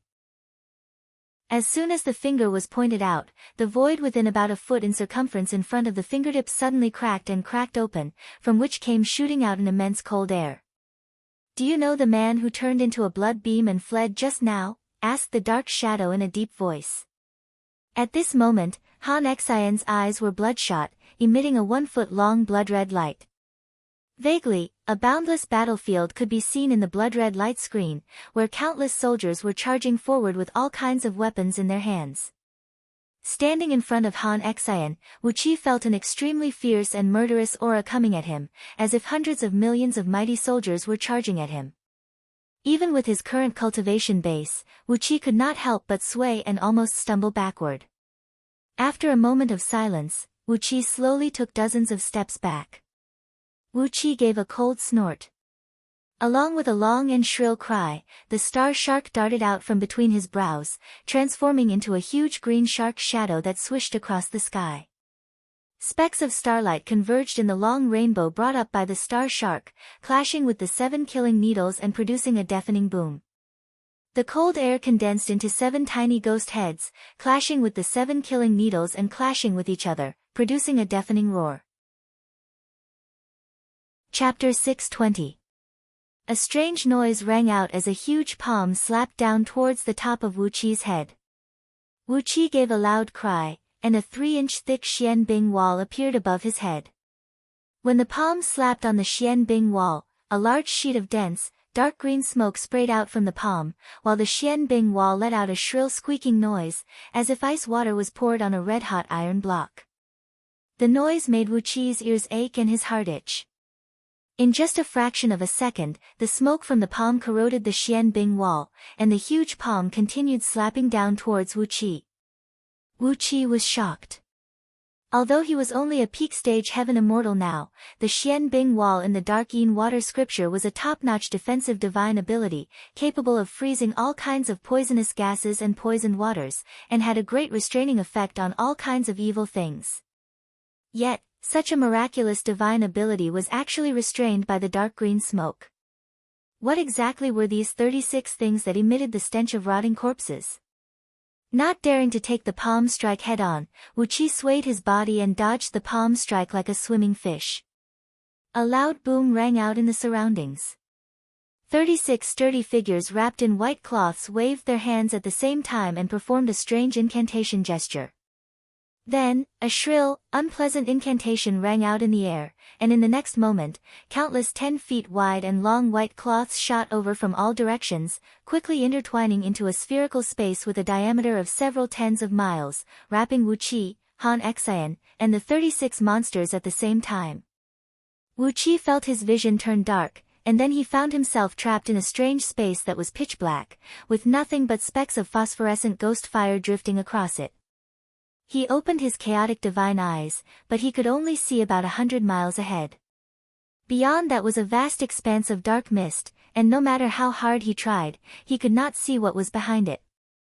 Next to him, Han Xian, clad in the armor of greed, was vigilantly releasing the 7 killing Stinger and Vanquisher to circle around him, illuminating an area hundreds of feet in circumference with a faint glow. Formation. Wu Qi said to Han Xian in a deep voice. Han Xian took 2 steps closer to Wu Qi, gritting his teeth and saying, "Your enemy?" Wu Qi rolled his eyes and immediately put the blame on Han Xian. "Nonsense. I've been cultivating in seclusion in His Excellency's mansion for many years, and I've never had any dealings with those itinerant cultivators of Panga continent. How could he be my enemy? But you, Han Xian, as the deputy of the celestial emissary, there must be countless people who want you dead, right?" Just now, when the Supreme Oracle in the Supreme Tower mistook Wu Qi as a sinecure in some king's mansion, Wu Qi immediately put the blame on himself. Then, he quickly put the blame on Han Xian. "These people are here to cause you trouble. As the deputy of Liu Bang, how could there be no one who wants to cause you trouble when Liu Bang is assassinated?" Han Xian's face flickered. He gave Wuqi a look and said coldly, "You are trapped here as well." Wuqi pondered for a moment, then raised a finger and said, "Give me 1,000 upper-grade immortal stones, and some spirit pills or other natural treasures that I can use. I swear on my inner demons that I will do my best to help you break out of the formation." Han Xian was taken aback. He gave Wuqi a death stare and said through clenched teeth, "If you can get out of here, of course I'll give you something good." Wuqi said smoothly, "I won't release the eagle until I see the rabbit. If you don't give me anything good, you can stay here and deal with this formation." Han Xian had never seen someone like Wuqi who would take advantage of the situation. Gritting his teeth in anger, he pointed at his weapon and said in a ferocious voice, You. Fine, which king sent you here? Tell me the name of that man, and the rest can be discussed." Wuqi just smiled and said nothing. All of a sudden, a bone-chilling wind began to blow around them, rolling up dense black smoke that looked like a spider web and gradually approaching them. Figures could be seen amidst the black smoke, and vaguely, tall monsters could be seen approaching them step by step. Beside these monsters, there were some hazy and indistinct existences that constantly exuded a chilly and evil aura. These unknown existences constantly let out soft cries. When the cries entered one's ears, it was like the cries of a child's mother, causing one to have the urge to respond. Soul-snatching tune. Wuqi quickly performed a hand incantation gesture, and a primordial rune that twisted like a spirit snake took shape between his fingers, quickly entering his ears. Looking at Han Xian, Wuqi smiled and said, "Do not answer their cries, or your soul may be sucked away by some unknown existence at any time. I don't think I need to explain to you what kind of divine abilities these extraterrestrial fiends possess, do I?" Chuckling, Wuqi shook his head at Han Xian, sighed and said, "As for asking me to betray His Highness, that is absolutely impossible." After a brief moment of silence, Han Xian pointed at his own ears. Immediately, Wuqi performed another hand incantation gesture and sent a soul-concentrating seal into Han Xian's ears. The soul-concentrating seal was one of the primordial runes, which could stabilize one's soul and condense one's divine sense, preventing one's divine sense from being shaken by external evils. The Tao of primordial runes was extremely mysterious, and with Wuqi's current magical power, even someone who was 100 times stronger than him would not be able to suck away his soul with an evil technique. Sensing that he was no longer attracted by the faintly discernible cries in the formation, Han Xian fixed his gaze at Wuqi, then fished out a palm-sized storage bag from under his sleeve and threw it over to Wuqi. He cried out in a deep voice, "There are 3,000 upper-grade immortal stones, 100 bottles of spirit medicines produced by Tusita Palace in the Celestial Court, and several hundred spirit items of various kinds in there. Help me get out of this formation, and all these are yours." Gladly, Wuqi put the storage bag glinting with a 5-colored immortal glow into his sleeve. Then, he raised his right hand and swore that he would do his best to protect Han Xian from the formation. After that, he spat out Star Shark and waved both palms, unleashing a large sheet of purple-green flame. Like a melted glass, the divine flame of order spread out in all directions. Wherever the purple and green-colored flame swept across, those vague and indistinct existences hiding in the darkness would let out shrill howls, as they were all turned into nothingness by the flame. An enormous amount of pure soul source energy kept rushing into his body, causing Wuqi's innate divine soul to grow rapidly once again. He took a long and comfortable breath. The chaotic energy kept transforming into the divine flame of order.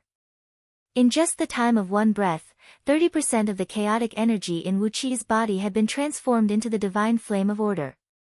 Suddenly, Wuqi performed a lotus-shaped incantation gesture on his chest. On his fingertip, a ball of purple-green flame, about 10 feet in diameter, was burning fiercely, emanating a threatening heat that forced Han Xian to take a few steps back. Damn it! Purple and green, the divine flame of order that specializes in hurting fiends from the outer domains. Han Xian fixed his eyes on the ball of flame on Wuqi's fingertip and cried out in a low voice, "Even those few great emperors could not control an innate divine flame of this level. Who is this guy? How could he have such an opportunity?"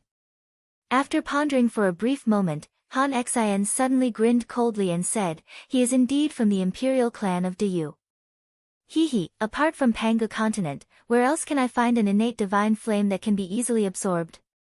The information provided by the few celestial lords is indeed accurate. Some of the princes from the imperial clan of Dayu are serving immortal cultivators, and some of their men have even sneaked into the celestial court. What they said is true. With a deep cry, Wu Qi forced all the other flames out of his body, except for a tiny wisp of flame, and compressed them into a fireball, about the size of a human head, in front of his chest. It was purple-green in color, and no heat could be sensed from it. All its power was condensed into a fireball. The divine flame of order had been compressed to the limit that Wu Qi could reach now. From the inside to the outside, it was clearly divided into 3 layers, and the core layer had been compressed into a liquid state. Die! Wu Qi gave a deep cry and waved his right hand. The fireball shot out and smashed into the ground hundreds of feet away. A loud boom rang out, and a great sheet of purple-green flame sprayed violently in all directions. Pillars of flame, about 1,000 feet tall, rose from the ground and swept away the dark smoke and chilly wind in the surroundings. More unknown existences were burned into nothingness amidst the raging flame. An enormous soul force kept pouring into Wu Qi's divine soul, causing him to gasp for breath. It took him a lot of effort to withstand the severe pain brought by the rapid growth of his divine soul. The flame swept across 1,000 miles in circumference, wiping out all the fiend gods who kept making faint cries. However, 36 tall figures were still approaching Wu Qi and his companions, one step at a time.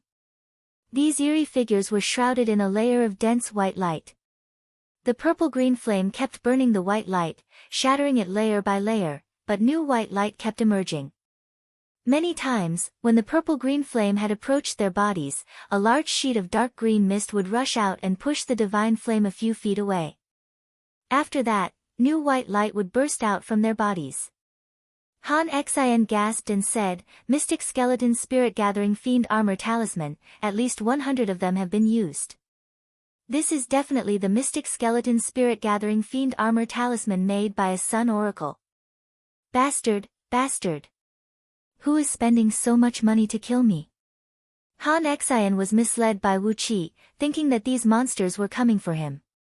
Furthermore, when he saw the white light that kept bursting out from these monsters, Han Xian could no longer control the killing intent in his heart.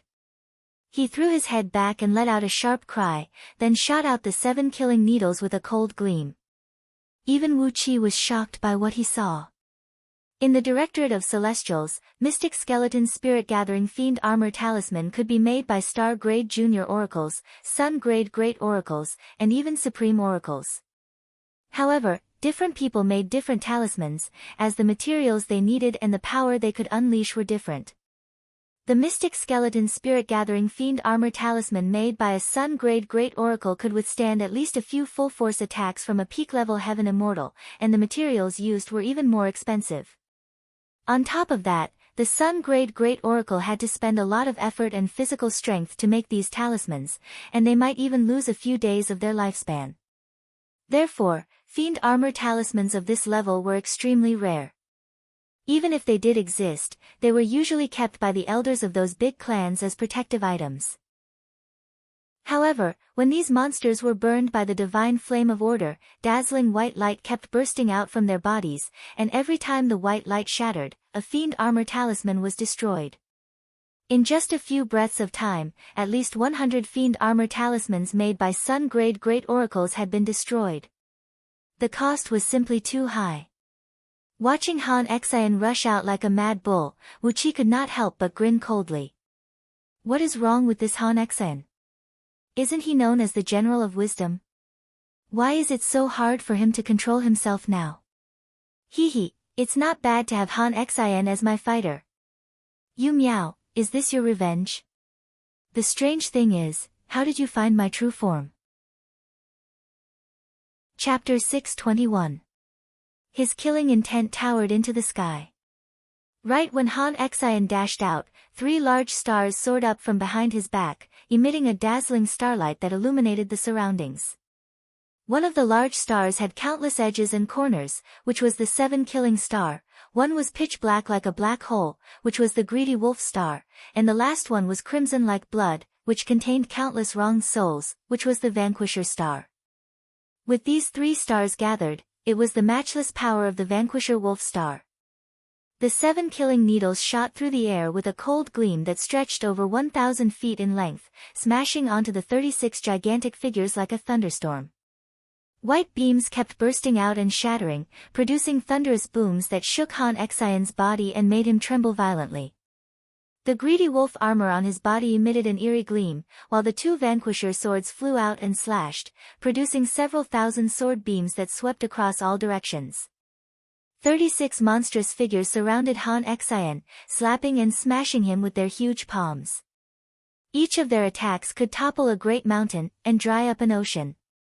A dense dark green poisonous smoke spread in all directions, as Han Xian fought fiercely with these monstrous figures. Wu Qi pretentiously took out a few lower-grade immortal stones to replenish his energy, and in just the time of a few breaths, he had completely absorbed all the immortal energy contained in the immortal stones, transforming them into chaotic energies to replenish the energy he had consumed just now. He did not continue unleashing the divine flame of order, instead, he waved both hands at Chi-Chi.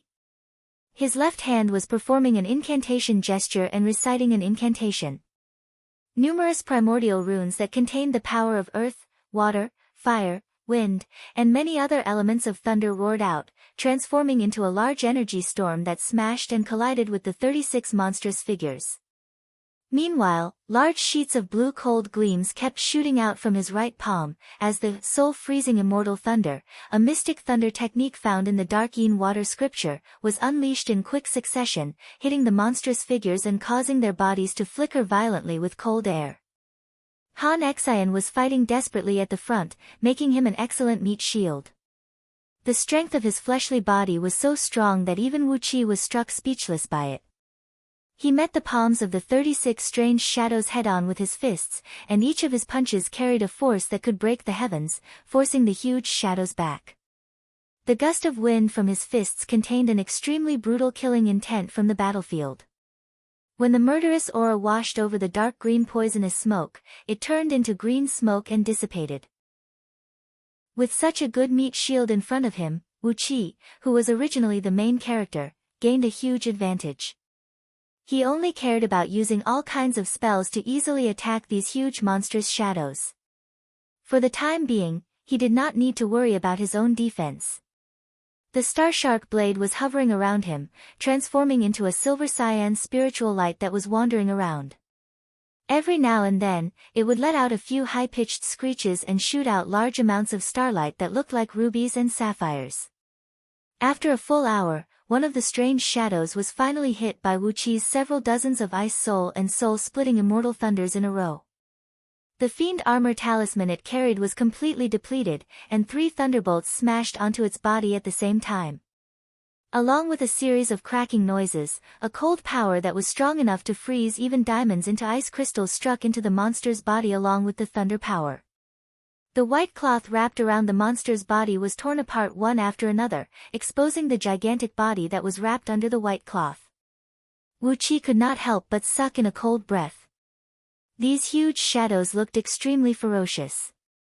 Wu Qi reckoned they were made from the corpses of longbow men, as the chest and abdomen of all these corpses were filled with some kind of unknown filler, which should be some kind of herbal paste. Amidst the sticky, green, translucent paste, a strange heart the size of a human head was beating violently. Hundreds of black and red veins were growing out of the heart, connected to the strange shadow's body, pumping ceaselessly, sending a strong force into the strange shadow's body at all times. Their huge bodies were shriveled and ugly, their muscles tightly bunched up, and their muscle fibers could be seen clearly. They looked like dried toads, emanating an indescribable cruelty and evilness. Their facial features were deformed. Their eye sockets were filled with red crystals, and their noses and lips were cut off. Their sharp teeth were a few inches long, as sharp as blades. They did not look like the teeth of a human, but the organs of some wild beasts. 3 ice soul and soul-splitting immortal thunders from Wuqi struck the hideous monster at the same time, immediately covering its body with a thick layer of xianbing.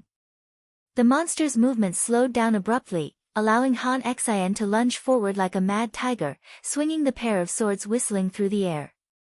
Dozens of sword beams hacked on the monster's body, chopping off its limbs and head. Dark blood splashed and sprayed in all directions, twisting in the air like poisonous snakes. Together with the broken limbs, they danced in the air for a few moments. Suddenly, the blood shrank inwards, and the broken limbs and head flew back to their original positions at the same time, reattaching themselves to the monster's body. A blood-red light flashed, and the wounds were healed. Then, the monster casually slapped heavily on Han Xian's back. Han Xian, who thought he had killed the monster and exposed his back to the monster, gave a muffled snort and staggered a few steps forward. The power of this palm strike was at least 10 times stronger than the one Han Xian used to fight against them just now. Fortunately, Han Xian was wearing the greedy wolf armor, an immortal item defensive armor, which prevented the poisonous gas from penetrating into Han Xian's body. However, the tremendous force of the palm strike still made Han Xian see stars, and he felt a severe pain in his spine, as if it were about to break. Bastard! What is this thing? Han Xian cursed aloud, spraying countless water droplets towards Wuqi. My vanquisher carries the killing intent of the stars in the sky, and can kill all living beings in this world. But, why is this thing unharmed after being hit by my sword? Wuqi coughed and said coolly, if this thing doesn't have any life force, how could fellow Daoist Han kill it with your sword? Han Xian was taken aback, then he gave a furious roar. The three-colored starlight shone brightly around him. He swung his sword quickly in the air, unleashing 36 dark runes that looked like wolf heads, shooting towards the 36 monsters in a row, bringing up a dazzling light that was over 1,000 feet long. He grinned hideously and said, who said I can't kill them if they don't have any life force? Even if they are ghosts, I want them to die again. Greedy wolf slaughtering the world. Ultimate curse. As Han Xian let out a loud shout, the white light on these monsters finally faded away. The wolf head-shaped runes smashed heavily onto their bodies and instantly sank into their bodies. Suddenly, a great amount of starlight sprinkled down from the dark sky. All kinds of starlight fell onto the bodies of these monsters, spinning quickly on their bodies like sharp blades. Pieces of broken flesh and bones kept falling from these monsters' bodies, but they were quickly sucked back into their bodies by streams of black blood. In just a moment, the killing and recovery had reached a magical balance.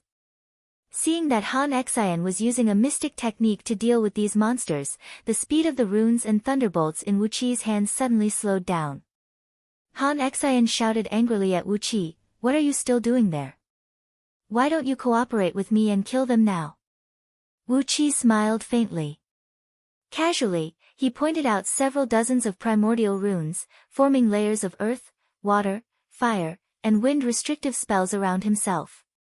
After that, he continued to unleash more thunderbolts and fire, smashing the bodies of these monsters and covering their broken bodies with xianbing.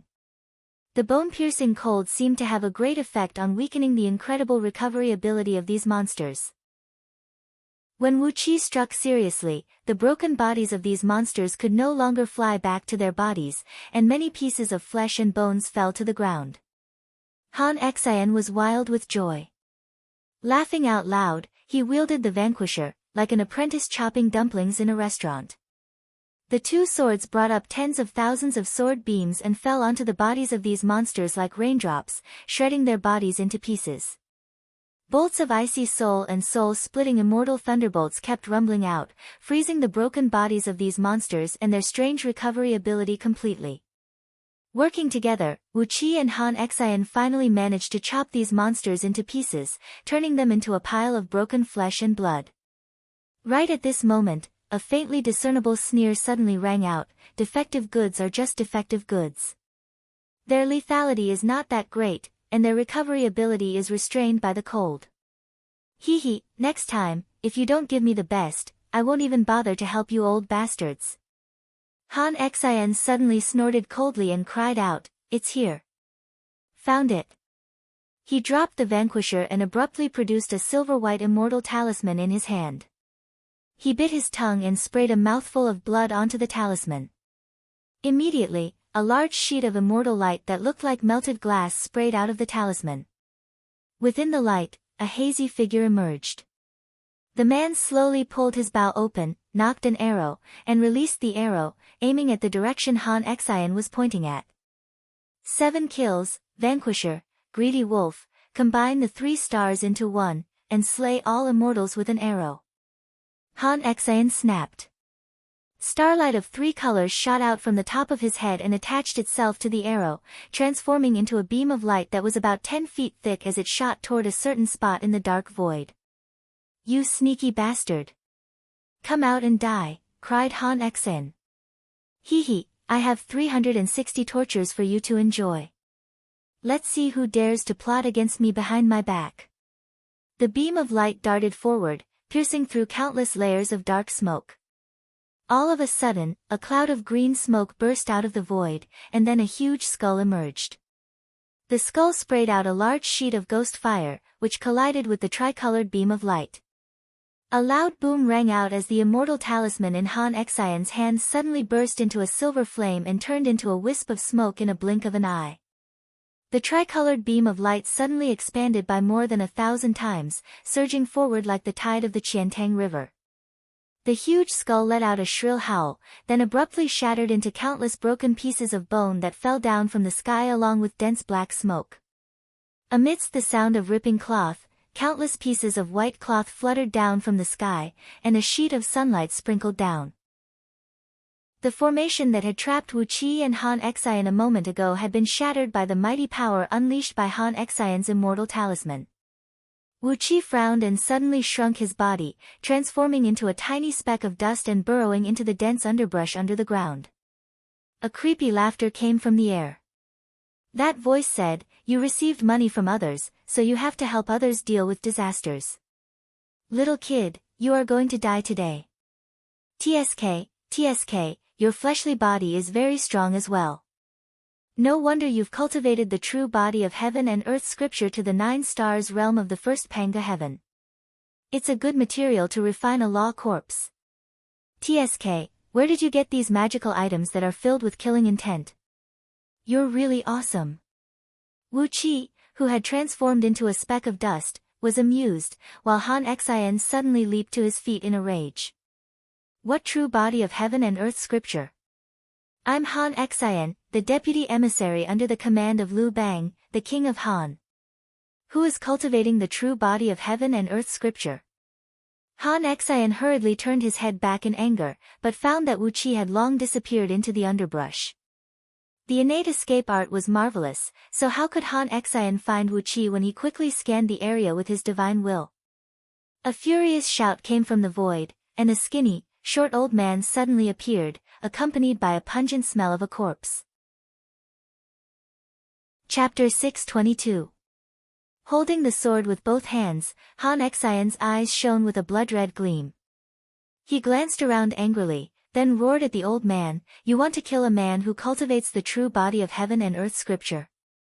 The old man paused for a while, looking at Han Xian from head to toe, then asked hesitantly, Are you really the deputy ambassador?" A long roar that sounded like that of a wounded tiger echoed out.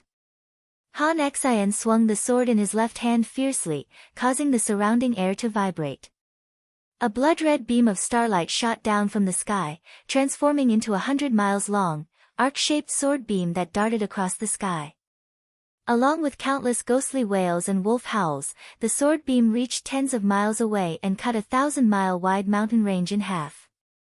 The earth trembled, and countless mountains crumbled. Heavy mountain ridges slammed into the ground, bringing a destructive blow to all the living beings in that area. Countless living beings were crushed by the collapsing mountains. Specks of soul light soared into the sky, all pouring into the sword held in Han Xian's left hand. Immediately, more ghostly wails came out from the sword, along with noises of chewing and swallowing. A blood-red light flashed across the surface of the sword, and its edge seemed to have become much brighter. "Damn it!" Han Xian stamped his feet, gnashed his teeth, and snapped, "Old bastard, what is the name of the man you want to kill? Why do you want to kill him?" Wu Qi frowned. He couldn't let Han Xian keep asking these questions, or it would be bad if he exposed his secrets. Wu Qi, who had transformed into a grain of sand, came next to the old man without making a sound. Then, he slowly transformed into an ice dragon python, a silver dragon python among the dragon pythons of fire and ice. However, this ice dragon python that Wu Qi had transformed into was too small, as thin as a strand of hair, and only an inch long. He took a deep breath and transformed all the chaotic energy in his body into the dark Yin ice energy, which was the innate ability of ice dragon pythons. Then, he opened his mouth and shot out a beam of white light that was as thin as a strand of hair, shooting straight toward the back of the old man's head. Wu Qi was only several tens of feet away from the old man. The prime dark handle shot out from the dragon python's mouth was extremely fast and powerful. In just a blink of an eye, it had arrived behind the old man's back and pierced through his body. The old man's body stiffened, and a beam of white light darted out from his forehead, shooting straight towards Han Xian. Han Xian was shocked. He did not know what had ambushed the old man. He instinctively raised his hands and used the army destroyer to block the white light. A rumble rang out, and Han Xian let out an unpleasant groan. The white light abruptly expanded to hundreds of feet in diameter, wrapping Han Xian up with a terrible cold air. The powerful impact pushed him back for more than 1,000 miles, and he still did not stop. Along the way, Han Xian crashed into mountains, and everything along the way was smashed to pieces by Han Xian's body. Whether it was the mountains or the trees on Panga continent, they were all hundreds of times harder than their counterparts in outer heavenly realms. Along the way, Han Xian felt a sharp pain in his back, stars swirling before his eyes, a stream of hot air rushing up to his mouth from his chest and abdomen, and a mouthful of blood had rushed up to his throat. But, the terrible cold air contained in the white light had frozen the mouthful of blood into ice cubes, making him unable to spit it out even if he wanted to. Putting aside the fact that Han Xian was knocked flying away by his own attack, while Wu Qi was marveling at the terrible power of dragon pythons of fire and ice, the old man's body suddenly turned into ice crystals and drifted away. But, a wisp of black smoke flew out of the old man's corpse, transforming into a twisted figure that snapped in the air. "What a shameless junior! How dare you attack me from the back?" Before the voice could fade away, Wu Qi, who had transformed into a dragon python of fire and ice, had dashed out, opened his mouth and swallowed the old man's soul. Stirred by the frigid profound handle, the old man's soul was digested into the tiniest soul particles, and all his memories were searched by Wu Qi, including the details of how he tracked Wu Qi to this place. Sure enough, it was Yu Mu who had paid a huge sum of money to buy Wu Qi's head, and he had provided Wu Qi with the exact location of Wu Qi. The old man's cultivation base was about the same as Wu Qi's, but he had kept a group of Dharma corpses, and was an expert in all kinds of mystifying formations. He thought that he could kill Wu Qi with ease, so as soon as he found out Wu Qi's exact location, he came to kill Wu Qi with all his belongings. Unfortunately, Wu Qi was in cahoots with Han Xian. Before the unlucky old man could figure out who his target was, his 36 Dharma corpses were killed by Wu Qi and Han Xian, and Wu Qi killed him with a despicable sneak attack from behind. "How can Yu Mu pinpoint my exact location?" Wu Qi frowned. "Impossible, absolutely impossible." After pondering for a brief moment, Wu Qi suddenly sneered. He had cultivated the innate chaotic spirit body, which had concealed his aura from the great Tao of heaven and earth. So, not to mention Yu Mu, even the stronger almighty experts could not accurately determine Wu Qi's fate. But, Yu Mu still had a way to find out where Wu Qi was. Since he could not find Wu Qi's location, he could find out the location of certain items on Wu Qi's body. It was not difficult at all. Unless it was a natal magical artifact that Wu Qi had refined, whose aura matched Wu Qi's, Yu Mu could not find out their location. But, as long as Yu Mu paid attention to the various miscellaneous items on Wu Qi's body, such as his clothes, shoes, and even a piece of energy stone, a gold ingot, or a silver ingot he had received from someone, he would be able to determine Wu Qi's location through them. As the military minister of Hai Province, it was impossible for Wu Qi not to interact with others. Over the past year or so, he had received countless gifts from other military officers and officials from various provinces in Zhong Province, all of which he carried with him and hid in his storage ring. And, these gifts could be used by Yu Mu to determine Wu Qi's location through divination. Fortunately, I've also learned the art of divination, and I'm proficient in the Tao of ghosts and deities.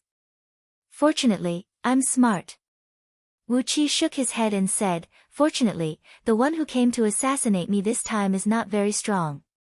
If it were a gold immortal or someone stronger," laughing coldly, Wu Qi quickly fled into the distance. Along the way, Wu Qi injected a large amount of chaotic energy into his storage ring, using it to clean up all the items in it. As Wu Qi expected, nearly 1,000 items in the ring gave him a strange feeling. But, when the chaotic energy wrapped them up and cleaned them, the strange feeling disappeared. What a great Yu Mu! I can't believe he actually set up such a trap for me. You're really something. How did these items come to my hands? You're really not an ordinary person to be able to order so many people in Zhong Province to work for you. With a cold snort, Wu Qi did not deal with the hundreds of items.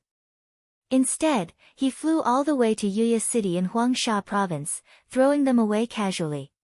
He deliberately threw these valuable gifts from the officials and generals of various provinces in Zhong Province on the side of the main road. They would soon be taken away by pedestrians and caravans. Since Yu Mu was willing to use them to determine Wu Qi's location, he decided to let him waste his energy and blood essence. The divination technique consumed a lot of energy, and when he failed to determine Wu Qi's location again and again, Wu Qi wanted to see what other tricks he had up his sleeves. He could not believe that Yu Mu would use such a method to determine Wu Qi's location, and then hire an assassin to assassinate Wu Qi at a high price. He was really unscrupulous. Wu Qi had only killed his son and disciple, and Wu Qi was not the one who did it. Did they really have such a deep grudge against each other? Laughing aloud, Wu Qi transformed into a gust of wind and flew toward Huangsha Province. Not long after he flew, a starlight flashed in the sky, and an astonishing killing intent shot past Wu Qi's head. The speed was more than 100 times faster than Wu Qi's innate escape art. In the blink of an eye, the figure had disappeared without a trace. Wu Qi stopped in horror. That should be Han Xian, who was accidentally injured by his dragon python breath. What escape art did he use? How could he fly so fast? Wu Qi stared blankly in the direction where Han Xian had disappeared, and he could not come to his senses for a long time. Ao Buzan darted out of Wu Qi's hair. Looking at the faint wisp of starlight in the sky, he said lazily, "Don't you think he is very fast? Don't you think he is frighteningly fast? Don't you think your escape art is very slow?" Wu Qi nodded repeatedly. Grabbing Ao Buzan, he asked, "What is that escape art? How could it be so fast?" Ao Buzan raised a claw and said slowly, "Any celestial lord who has received the title of celestial lord from the celestial court can fly with the power of the stars. This is the so-called flying star escape art, and it is at least 10,000 times faster than the escape art used by immortals of the same realm." Ao Buzan spat and cursed. If Lao Tzu had the title of celestial lord, Lao Tzu would definitely run faster than them. TSK, what's the big deal about using the power of the stars? When you reach the realm of gold immortal, you will be much faster than that boy just now. Wu Qi was enlightened. This must be the special treatment given by the celestial court to those immortals who submitted to the celestial court, isn't it? The flying star escape art was indeed extraordinary. Reaching out his hand and grabbing at the air, he sniffed the air, which was filled with a strong killing aura and a faint smell of blood. No wonder he could catch up with me so easily. It seems he was injured just now. Wu Qi nodded and said with a smile. Sneering, Wu Qi transformed into a gust of wind and continued moving forward. Before long, he had sneaked out of the Crescent City in Huangsha Province. After gazing at the supreme tower hovering over the city for a while, he dared not to be careless. He retracted all his aura, even closed his eyes tightly, and shrunk his body to a size that was 1,000,000 times smaller than a mustard seed. Then, with an innate escape art, he carefully snuck into the camp outside the city and began to rummage through the tents. Ao Buzan shrank his body as well, hiding behind Wuqi, not daring to breathe too loudly. They all knew that there was a supreme oracle with a frightening cultivation base in the supreme tower, so they did not dare to be careless. Just now, the supreme oracle mistakenly thought that Wuqi was a subordinate of some prince, so he let Wuqi go. But this time, he might not be in such a good mood. After searching through the tents one by one, Wuqi finally found Lu Bang and his company in a magnificent tent near the East City Gate. Han Xian was standing in the tent, cursing and complaining about what had happened to him just now. Chapter 623. The tent measured over 100 feet in both width and length, and was furnished luxuriously, which did not fit in with the tradition of Diyu. Putting aside the many rare and precious items, the most eye-catching item was a pill cauldron in the middle of the tent. It had a greenish-purple exterior, with ancient colors, and looked extremely extraordinary. On the surface of the 10-feet-tall pill cauldron, there were 8 fire nozzles arranged according to the position of the 8 trigrams, which were constantly inhaling and exhaling natural energies. The airflow was like dragons, shuttling back and forth between the 8 fire nozzles. Vaguely, there was a pale purple pill flame bursting out from the pill cauldron. However, it was restrained by the restrictive spell on the pill cauldron, and the temperature in the tent did not rise at all. Zhang Liang was sitting cross-legged on a hassock made of water and fire, performing an incantation gesture with both hands to control the pill flame. It was unknown what kind of pill he was concocting. The pill cauldron was sealed very well, and not even a single wisp of the pill aura could be sensed from it. Only the faint popping noises produced by the reaction of the medicinal liquid in the pill cauldron could be heard. Apart from Zhang Liang, who had his mind fully focused on concocting the pill, Xiao He, who had 3 pupils in his eyes, was sitting on a cloud bed, with a white python skin placed on his lap. He was carefully cutting the skin with a dagger, until it was as thin as a hair. It looked like he was going to weave it into a whip. The 3 pupils in his eyes were spinning slowly, and a strange force spread out from his body, enveloping the entire tent. A few mosquitoes flew into the tent from outside, but right after they entered the tent, they were suddenly set ablaze, turning into a wisp of green ash that drifted down from the sky. Wu Qi retracted his aura, shrunk his body, and lightly squeezed into the tent. The strange force unleashed by Xiao He swept across Wu Qi's body, but was dodged by Wu Qi using a mystic technique from Scroll of Stealing. Like a slippery loach, he slipped into the tent and came under Han Xian's feet. He climbed up along the leg of Han Xian's pants, and hid under Han Xian's collar. Perhaps out of respect for Han Xian, the strange force released by Xiao He disappeared without a trace when it was 3 inches away from Han Xian. Therefore, Wu Qi didn't need to maintain that extremely exhausting breath-holding secret technique at all times. He crossed his legs comfortably on Han Xian's shoulder and listened attentively to Han Xian's story. Han Xian happened to talk about the conversation between him and the shriveled old man that Wu Qi killed. He said that the shriveled old man was killed by Wu Qi's dragon python spray, and Han Xian was also sent flying 1,000 miles by the dragon python spray. Not only did his body suffer frostbite, his army destroyer sword also suffered great damage. The innate ability of the dragon pythons of fire and ice, jet spray, was the best at damaging all kinds of immortal items and magical treasures.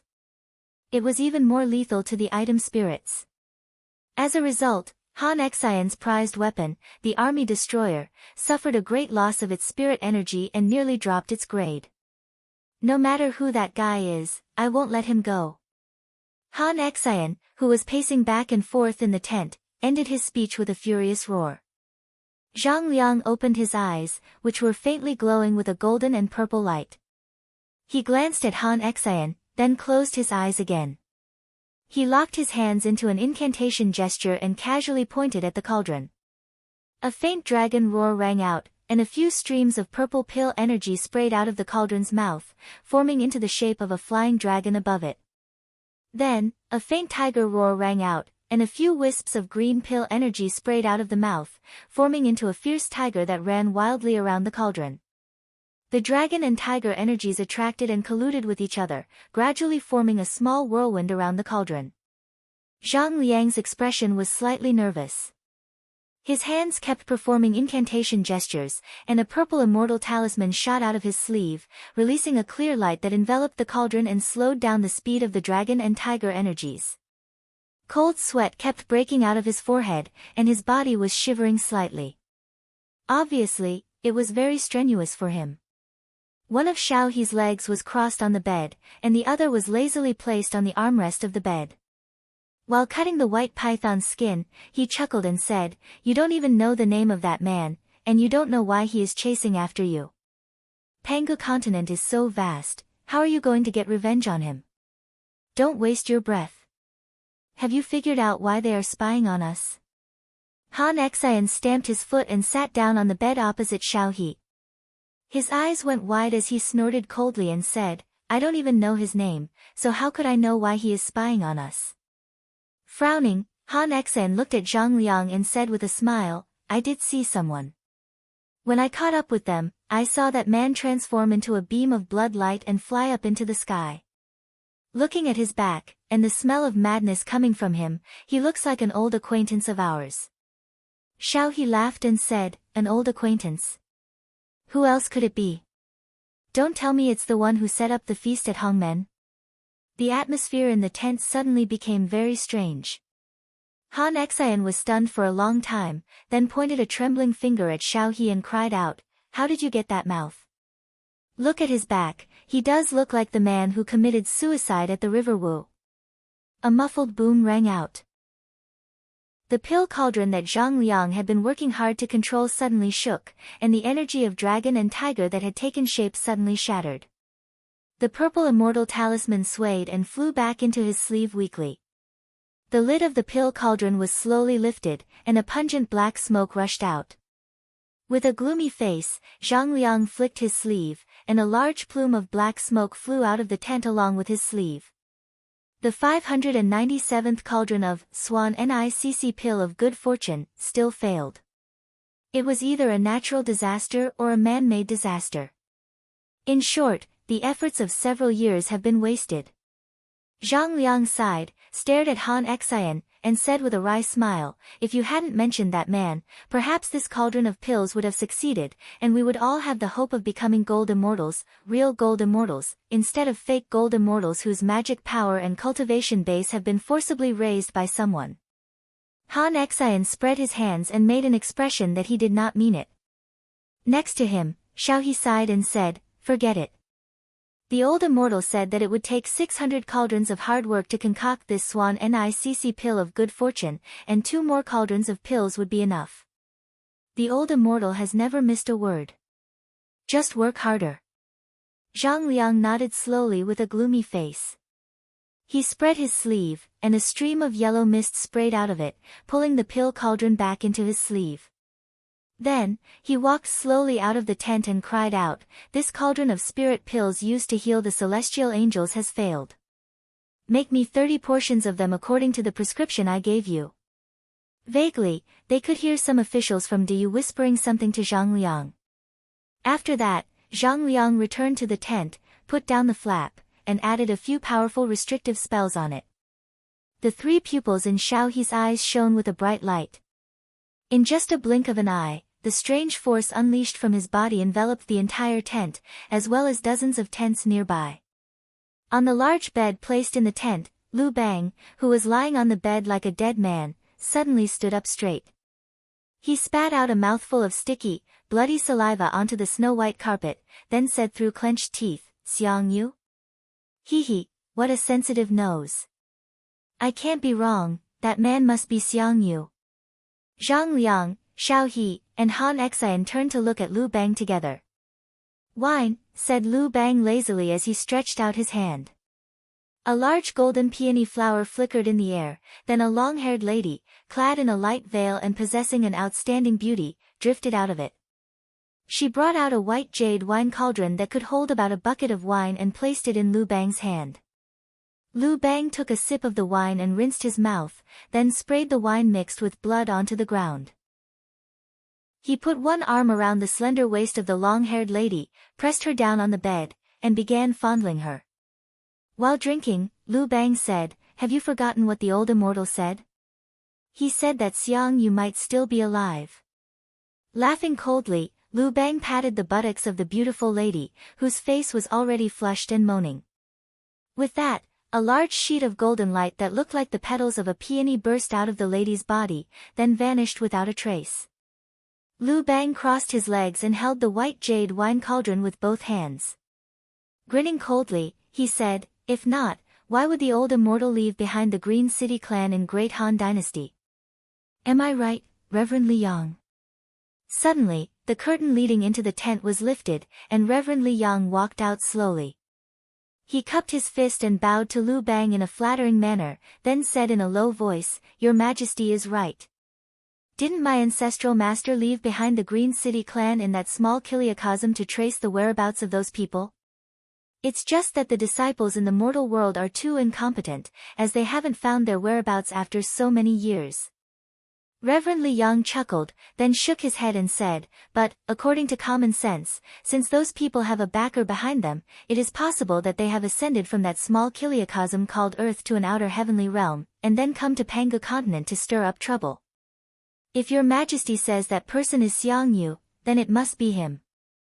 After a brief moment of pondering, Lu Bang laughed coldly. He finished the wine in the cauldron, then said through clenched teeth, "Send Yulin to trace Xiang Yu's whereabouts. Once you find him, kill him on the spot. Capture Yu Ji alive." Xiao He and Han Xian exchanged a glance, then Han Xian nodded and said, "I'll be in charge of this." Lu Bang nodded slowly. Suddenly, he drew a line in the air, ripping a large opening in the empty void. A burly man, whose body was covered with over 30 talismans and shackled, fell out of the opening and fell heavily in front of Lu Bang. Stepping on the man's face, Lu Bang grinned coldly and said, "Jing Mo, Lao Tzu knows you are Celestial Lord De Hua's loyal confidant, and we are on the same side. But, that stab of yours has made Lao Tzu very unhappy. How much energy did Lao Tzu have to waste to pretend to be dead? So, we have to raise the price. Tell your Celestial Lord that if you don't raise the price, Lao Tzu will tell everyone about your plan."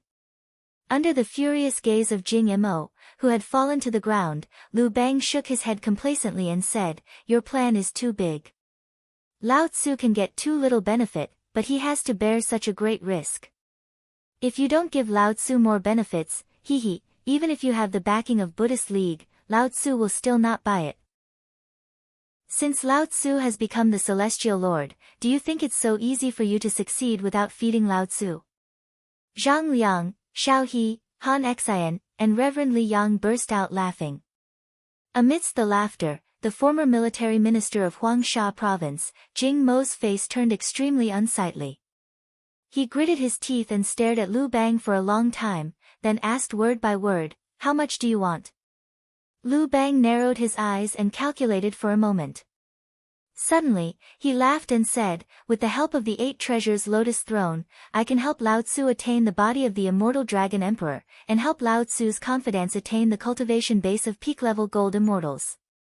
I don't think I can't do such a small thing, can I?" Before Lu Bang could finish his words, a strange force suddenly came crashing down, making Xiao He's body tremble. "Your Majesty, that old fogey wants to see you." Chapter 624. Before Xiao He could finish his words, the white jade wine cauldron in Lu Bang's hand had magically vanished.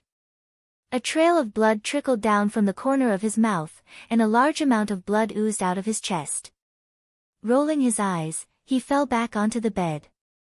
Reverend Li Yang leaped forward as if he had just lost his parents, grabbing Lu Bang's shoulders with both hands and crying out, "Your Majesty, you must hold on. I have top-notch elixirs here. Nothing will happen to you." He fished out a few pills made of unknown materials and shoved them into Lu Bang's mouth, then produced a jade bottle out of nowhere and poured a few mouthfuls of water into Lu Bang's mouth. As soon as the pills rolled into Lu Bang's stomach, a flush returned to Lu Bang's pale face, and his chest began to rise and fall slightly, as if he could breathe again. Xiao He and Han Xian flew to Lu Bang's bed as well, performing an incantation gesture and reciting a spell, sprinkling a large sheet of immortal light from their palms to envelop Lu Bang's body. It was a mystic technique, the incantation of soul recovery, which could stabilize the injury and keep the immortal soul and the immortal body from being separated, preventing the source of the immortal body from being damaged. Xiao He and Han Xian had exerted all their strength. Beads of sweat kept rolling down their foreheads, and their bodies trembled as they squeezed out the last bit of immortal energy in their bodies, trying to stabilize Lu Bang's divine soul and injury. Zhang Liang cried out helplessly, "Somebody, bring me the herbs. Bring me the herbs. I'm going to concoct pills for His Majesty to save his life." Muffled footsteps rang out as Fan Kuai strode out of the tent like a steel wall, armed with a shield and a dagger and clad in a heavy armor. His voice rang out like a thunderclap as he snapped, "Haven't you found the whereabouts of that damned Jing Mo and his family? I'm going to chop his entire family into minced meat and feed them to the wolves. I'm going to refine their souls with heavenly thunder and earthly fire so that they can never be reincarnated." Hiding on Han Xian's shoulder, Wu Qi watched the performance of Lu Bang and the others and was really amazed. The strange force that Xiao He had released suddenly retracted, all of it shrinking back into his body. The flap of the tent moved, and two people slowly walked in. Wu Qi withdrew all of his aura and carefully turned his head to look at the two people walking in. The person in the lead was about 6 feet tall. He was neither tall nor short, not fat nor thin, not dark nor fair, not ugly nor handsome. His facial features and temperament were all ordinary, and even his hair was white like that of an ordinary old man. The ratio of white and black was almost 1-to-1.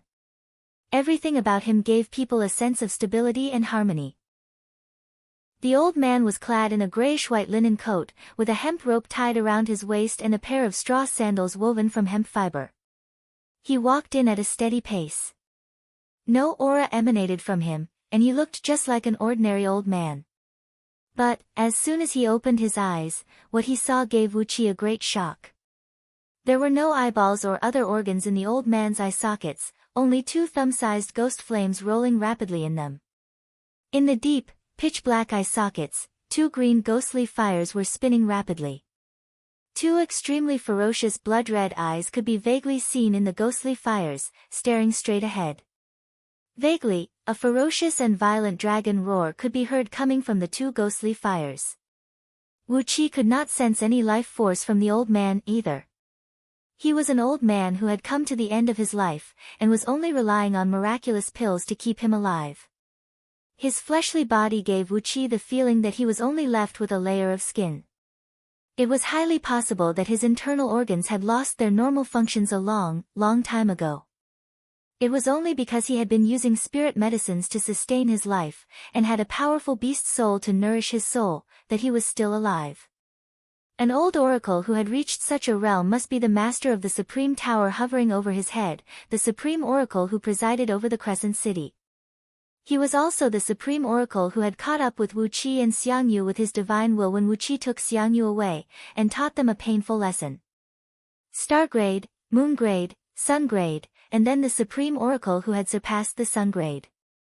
He was an expert whose overall strength could rival the primordial immortals of the celestial court, and the true pillar of the human race in Diyu. Wu Qi glanced at him cautiously, and dared not to look at him any longer. Hastily, he shifted his eyes to the man behind him. For an old oracle like him, even though he had concealed all his aura and divine will, he had lived for countless years, and his spiritual sense was still very strong. Perhaps, if Wu Qi looked at him for too long, he would have some kind of sudden impulse. Looking at him was stressful, and if Wu Qi looked at him for too long, he might expose himself. Wu Qi turned to look at the middle-aged man, who was clad in a black brocade robe and had a jade belt around his waist. His long hair hung loosely over his shoulders, and a headband was tied around his forehead, while a thumb-sized amethyst was inlaid between his eyebrows. He gave off the impression of old-fashioned, dull, numb, and stiff. When he walked, he looked like a wooden man, and even the length of each step was exactly the same. In addition to his bony, sluggish, numb, and stiff body, the man gave off a feeling of superiority. It was as if a wooden statue of a deity had suddenly appeared in front of everyone, giving off a great sense of oppression and pressure. Wu Qi knew the background of such a man. He was from the most traditional and conservative clans in Diyu, and the children they raised were all like this. He had received the cruelest, hell-like training since he was a child, and had grasped an extremely powerful strength since he was a child. He had the power to decide the life and death of millions of people with just a word, and he could take whatever he wanted under the heavens, but he knew nothing about the ways of the world, and did not understand the ways of the world. Generally speaking, those sons of powerful clans in Great Yu were like this. But, when Wu Qi looked at the man's face, he found it very familiar. After rummaging through his memory for a while, Wu Qi's body suddenly trembled, and his face turned pale. He stared fixedly at the man's face, clenching his fists tightly. Many years ago, when Yan Dan was telling Wu Qi about their journey to Myriad Immortals' planet, he had drawn the face of the mysterious man in black into a portrait, and asked Wu Qi to remember it. At that time, Yan Dan was just hoping that Wu Qi could meet the mysterious and powerful man in black during his travels. But, little did he expect that Wu Qi would see the face again in this place. Perhaps, they were not the same person, but they must be very close by blood. The face of this black-clothed man was more than 95% similar to the face in the portrait. The person in the portrait was slightly more mature and seemed to be much older, while the black-clothed man in front of him was slightly more tender and much younger than the person in the portrait. But, Wu Qi was sure that these two men were indeed directly related by blood. Even their expressions were exactly the same, stiff and rigid like a coffin. Wu Qi recalled the main reason why he and Princess Zhang Lu left Myriad Immortals' planet, to find a way to break the restrictive spell cast on Great Yan's nascent divinity. He gave the middle-aged man a look. Perhaps, he was the key to the solution. When Zhang Liang and the others, who were busy with their work, saw the two men, Zhang Liang immediately bowed and said, "Great Oracle Yu Gu. And who is this fellow Taoist?" Without saying a word, Yu Gu waved his hand and walked over to the bed where Lu Bang was lying, frowning as he looked at Lu Bang, who was lying on the bed and looked like he would die at any moment. He shook his head and sighed, then fished out a black wooden bottle from under his sleeve and placed it on the table next to the bed. "This is the black blood powder I concocted in secret," he said in a hoarse voice. "It can remove toxins, stop bleeding, and nourish the soul. If you are not afraid, take it. If not, you can do whatever you want with it." With a cold snort, Yu Gu walked slowly to the side of the bed and sat down, then closed his eyes without saying a word. The man in black who followed Yu Gu and said dryly, "I'm Diyu, King Yang Qiu, and the Eastern General of Liangzhu. I heard that the Celestial Ambassador was seriously injured by an assassin. I'm leading an army to wipe out the rebels of Myriad Immortal Alliance, so I've come to visit." Before Zhang Liang could respond, King Yang Qiu grabbed him by the shoulder and flipped him to the side. Zhang Liang staggered back a dozen steps, nearly knocking down a large number of furnishings in the room. With a gloomy face, King Yang Qiu walked slowly to the side of the bed where Lu Bang was lying, looking down at Lu Bang, who looked like he might die at any moment. Instinctively, Han Xian and Fan Kuai took a step sideways and stood in front of King Yang Qiu. King Yang Qiu looked up at Han Xian and Fan Kuai, then said coolly, "I just want to see the Celestial Ambassador's injury." "His Majesty is seriously injured," Han Xian said coolly. "Please don't come any closer, lest your blood offend the Celestial Ambassador." King Yang Qiu pursed his lips, and the corners of his mouth twitched slightly. This was his smile. "Don't worry," he said in a deep voice, "I love the blood of immortals the most. I've led an army to wipe out the rebels, fought in 175 gathering places of itinerant cultivators in 36 provinces, and personally killed more than 4,500 immortals of Myriad Immortal Alliance." Fan Kuai took a deep breath, then shoved his shoulder at King Yang Qiu and bellowed, "Get out of my way." King Yang Qiu snorted coldly and shoved his shoulder at Fan Kuai as well. A muffled boom rang out as a shower of light burst out of Fan Kuai's heavy armor. The immortal armor was shattered by the tremendous force. Fan Kuai gave a muffled snort as his body spun and staggered back dozens of steps, smashing two shelves displaying countless treasures. Roaring furiously, he smashed the tent and threw himself out of the tent, lying flat on the ground. Anyone who dares to offend this king has only one path, death. King Yangqiu stared coldly at Han Xian, who was standing in front of him, and said in a deep voice, "I just want to see the celestial ambassador's injury. By the way, I want to know where Jing Imo, the left military minister of Huangsha province, who assassinated the celestial ambassador, is? Did you really kill him on the spot? If he is not dead, hand him over to me. I want to put him in an important position." Han Xian's face turned pale with anger. Gritting his teeth, he cried out, "Are you here to provoke us, Your Excellency?" After pondering for a moment, King Yangqiu nodded and said, "I don't like the immortals of your celestial court, and I'm indeed here to provoke you." King Yangqiu twitched the corner of his mouth again, pretending to be a smile. "The best immortal is a dead one. What do you think?" he said with a cold grin. Han Xian was furious. He clenched his fists tightly, looking like he wanted to kill King Yangqiu with a single punch. King Yangqiu sneered and suddenly threw a punch at Han Xian's face. Chapter 625. King Yangqiu's sudden punch took Han Xian by surprise. As his cultivation base was far weaker than King Yangqiu's, Han Xian could not even see where the punch was coming from before it pierced through a helmet shaped like a wolf's head that suddenly appeared over Han Xian's face and smashed heavily into Han Xian's face. A pained groan rang out as Han Xian was sent flying, crashing headfirst into the inner part of the tent.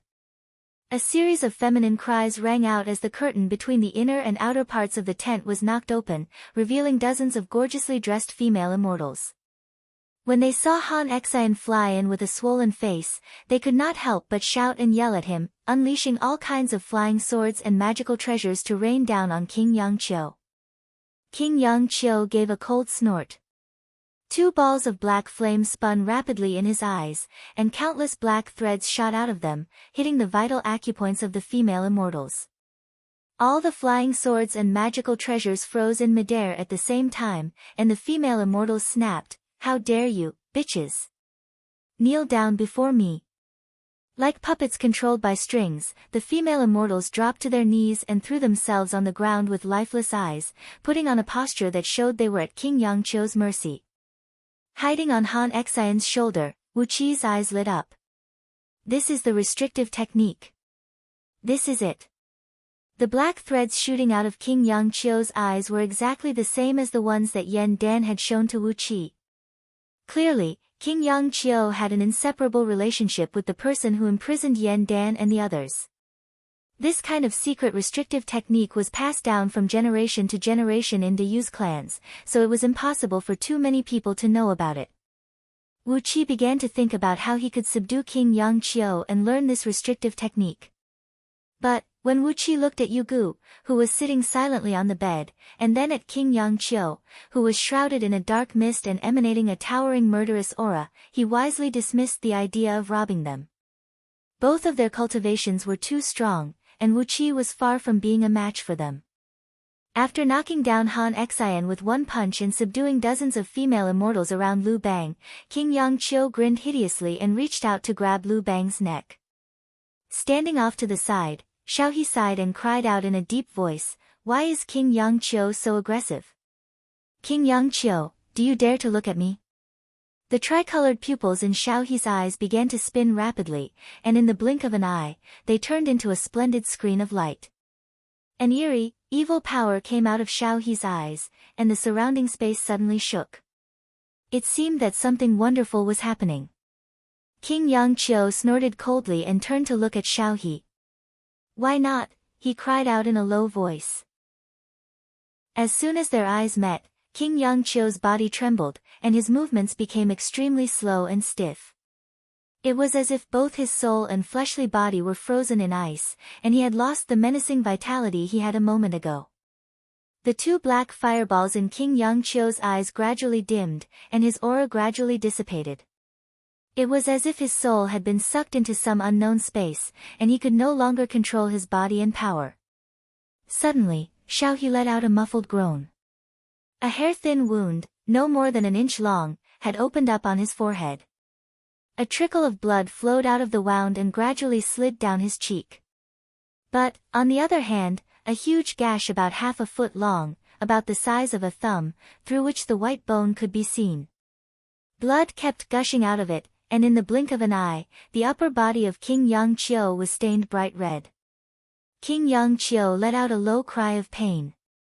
He slowly raised his hands, trying to strangle Xiaohe. But, the tricolored pupils in Xiaohe's eyes were spinning faster and faster, and King Yang Qiu had only raised his hands half a foot before he slowly put them down again. Suddenly, Xiaohe's body trembled, and an arrow of blood as thick as a finger spurted out of his chest, piercing through his clothes. But, a fist-sized hole opened up in his chest, and blood gushed out from both the front and back of the hole. King Yang Qiu staggered and suddenly collapsed to the ground.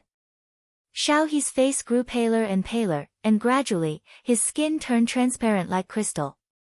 Through his transparent skin and muscles, one could see that his skull was a magnificent black and gold color, with countless runes swirling around it. His skull no longer looked like a normal skull, but a powerful immortal artifact. It was a terrible divine ability that used one's own body as the material and heaven and earth as the furnace to refine oneself into an immortal artifact. Even the 3 pupils in his eyes were something that he had refined after birth. Amidst a cracking sound, the bones in both of Xiaohe's legs were broken at the same time. King Yang Qiu cried out in pain as all the bones in his legs were shattered at the same time, from the base of his thighs to the space between his toes. King Yang Qiu's legs were twisted into bizarre shapes. His face turned blue with pain, and cold sweat kept breaking out all over his body. But, he still could not get rid of the control of Xiaohe's 3 pupils. The weakness of the human warrior's soul force being far too weak was exposed at this moment. Before he could protect his soul, or even wake up the beast soul sleeping in the depths of his soul, King Yang Qiu was controlled by Xiaohe's bizarre eyes and instantly suffered a severe injury. Off to the side, Yu Gu slowly rose to his feet and opened his eyes, in which a ghostly flame was burning fiercely. 2 blood-red pupils almost occupied his entire eye sockets, and a wild dragon roar could be heard coming from the 2 balls of ghostly flame. Grinning coldly, Yu Gu said, "How audacious! How dare you injure my Diyu royal family in front of me?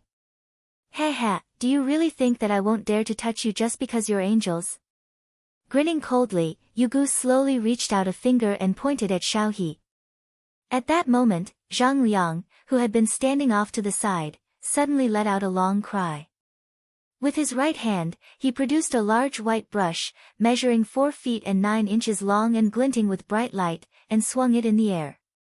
A clear and melodious voice of a man rang out from the brush, "The ocean rages, the ancient mountains crumble, the river of stars scatter, the vast sun vanishes."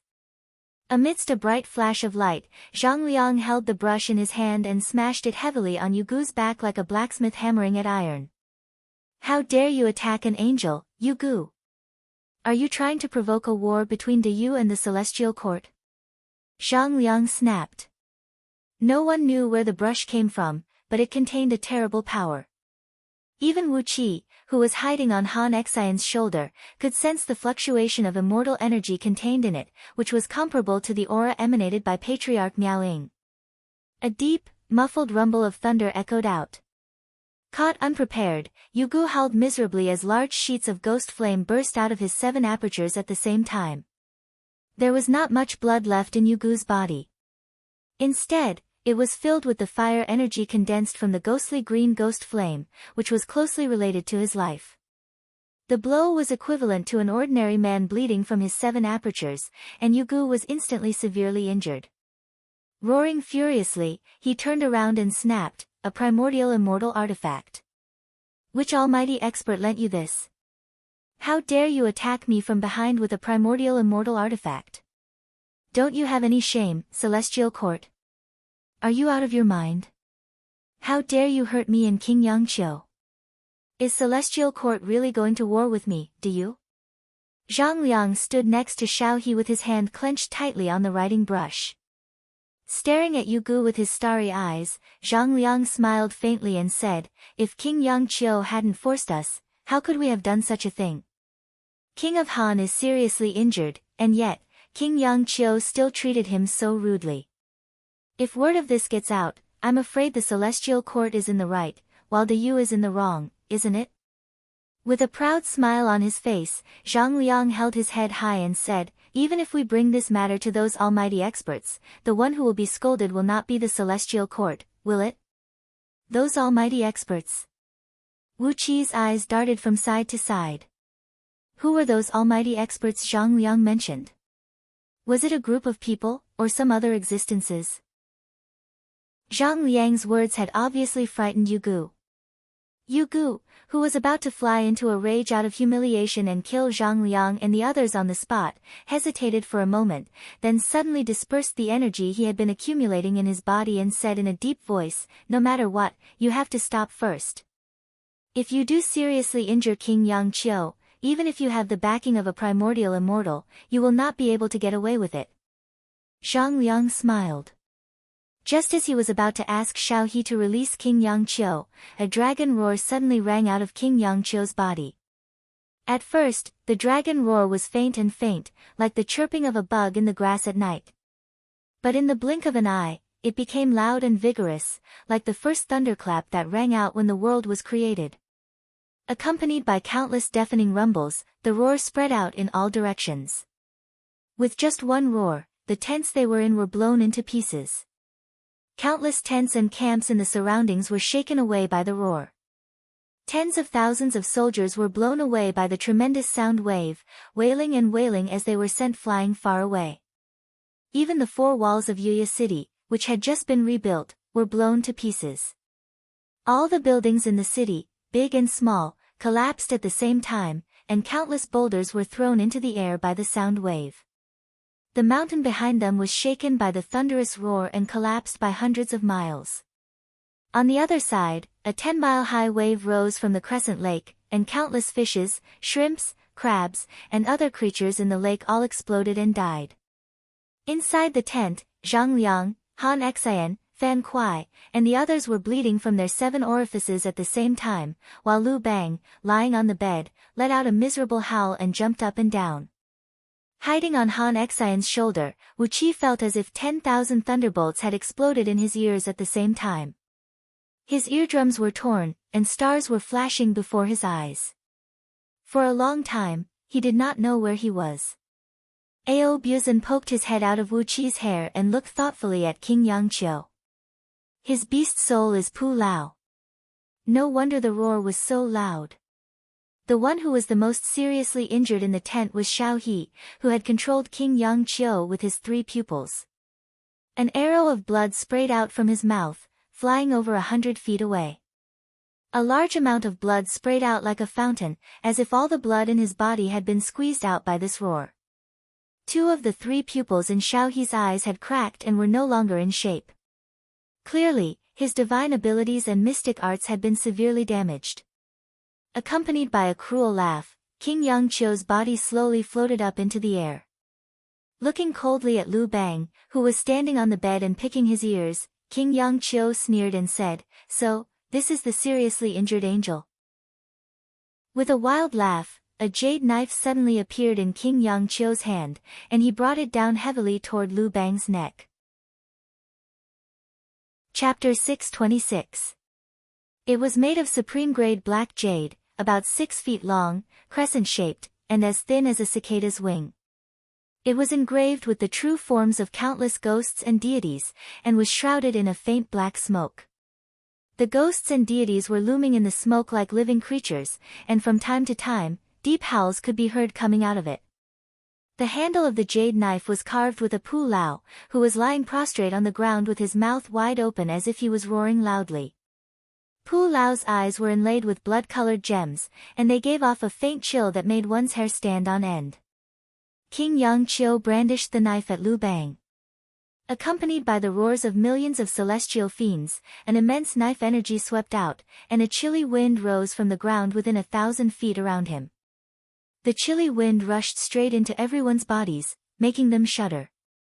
Even a general as brave as Fan Kuai felt his body go limp, and for a moment, he did not have the strength to rescue Lu Bang. Covered in blood, Lu Bang looked at King Yang Qiu, who was also covered in blood, and asked word by word, "King Yang Qiu, do you really dare to kill me?" The bones in King Yang Qiu's legs were creaking, and his bones were healing rapidly. Without saying a word, he stared fixedly at Lu Bang, clenched his teeth, and swung the knife down. He had used all his strength in this attack. Even a gold immortal would be cut in half by him, not to mention Lu Bang, a mere 32nd tier heaven immortal. The whistling sound of the knife had rendered Fan Kuai powerless to move, let alone Zhang Liang, Xiao He, and Han Xian, whose will to fight was far weaker than Fan Kuai's. They cried out almost at the same time as they watched King Yang Qiu swing the knife down. This was especially true for Xiao He, whose eyes had been severely injured by Pu Lao's howl. Blood gushed out of his eyes like arrows, as if he was going to spew out all the blood that had yet to flow out of his body. Yu Mu, who had just been severely wounded by a full-force blow from a primordial immortal artifact, grinned hideously as he watched King Yang Qiu hack at Lu Bang. Yu Gu snapped in a low voice, do it now. After putting up with the Celestial Court for so many years, it's time to settle the score with them. Just chop him down, he's just an angel. Seeing that the jade knife was about to cut his body, Lu Bang suddenly laughed. Amidst the laughter, the flamboyant Lu Bang, who was no different from a local ruffian, disappeared without a trace. A strong pale golden light poured out of Lu Bang's body as he stuck out his chest, and his body seemed to have grown much taller than before as he clenched his fist and punched at King Yang Qiu's blade. Other than Wu Qi, who opened his primal chaos divine eyes to look at the source of the light, everyone else was forced to close their eyes. But the light pierced through everyone's eyelids, causing them a sharp pain in their eyeballs and causing tears to flow down their cheeks. Only Wu Qi's eyes flickered with a bright gleam as he saw everything that happened in that instant. A tall, burly figure appeared behind Lu Bang. Lu Bang, who had become dignified, solemn, and domineering, clenched his right fist, and a vague dragon claw could be seen on it. Clutching a crimson pearl in the middle of the claw, he thrust it toward King Yang Qiu's jade knife. A strong light surged as Lu Bang's fist collided with the jade knife and shattered it. Lu Bang, who had always been so lazy and looked like a bandit who was even worse than a ruffian, suddenly moved like a tyrannosaurus who had been curled up for a long time and was awakened by a thunderbolt. As soon as he moved, it was as if the sky was falling and the earth was cracking, as if heavenly thunders and earthly fires were sweeping out. Around him, 9 golden dragons of light wheeled and danced in the air as they swooped toward King Yang Qiu with a sonorous dragon roar. A set of strangely shaped golden armor covered Lu Bang's body. The armor was shaped like a golden dragon, and Lu Bang looked like a standing golden dragon. He held a crimson pearl in his right hand and a dazzling golden longsword in his left. With the sword in his left hand and the fist in his right hand, he punched out like a storm. Every part of his body, whether it was his head, his shoulders, his hands, his elbows, his knees, or his feet, had turned into a lethal weapon powerful enough to shatter the stars. Accompanied by a sonorous dragon roar, they pounced forward. King Yang Qiu had never dreamed that Lu Bang, a mere 32nd tier heaven immortal, could possess such an overall strength that he could launch such a brutal counterattack. How could the cultivation base Lu Bang displayed at the moment be that of a heaven immortal? Even an ordinary high-tier gold immortal might not have such a strength. Every punch could shatter the stars, every kick could shatter the earth, and every attack had the power to tear the void apart. Caught off guard, King Yang Qiu was swept into Lu Bang's storm-like attacks and suffered tens of thousands of heavy blows in just a split second. Trapped by Xiao He's 3 pupils, King Yang Qiu's severely wounded body had lost more than half of his overall strength. How could he be a match for Lu Bang at this moment?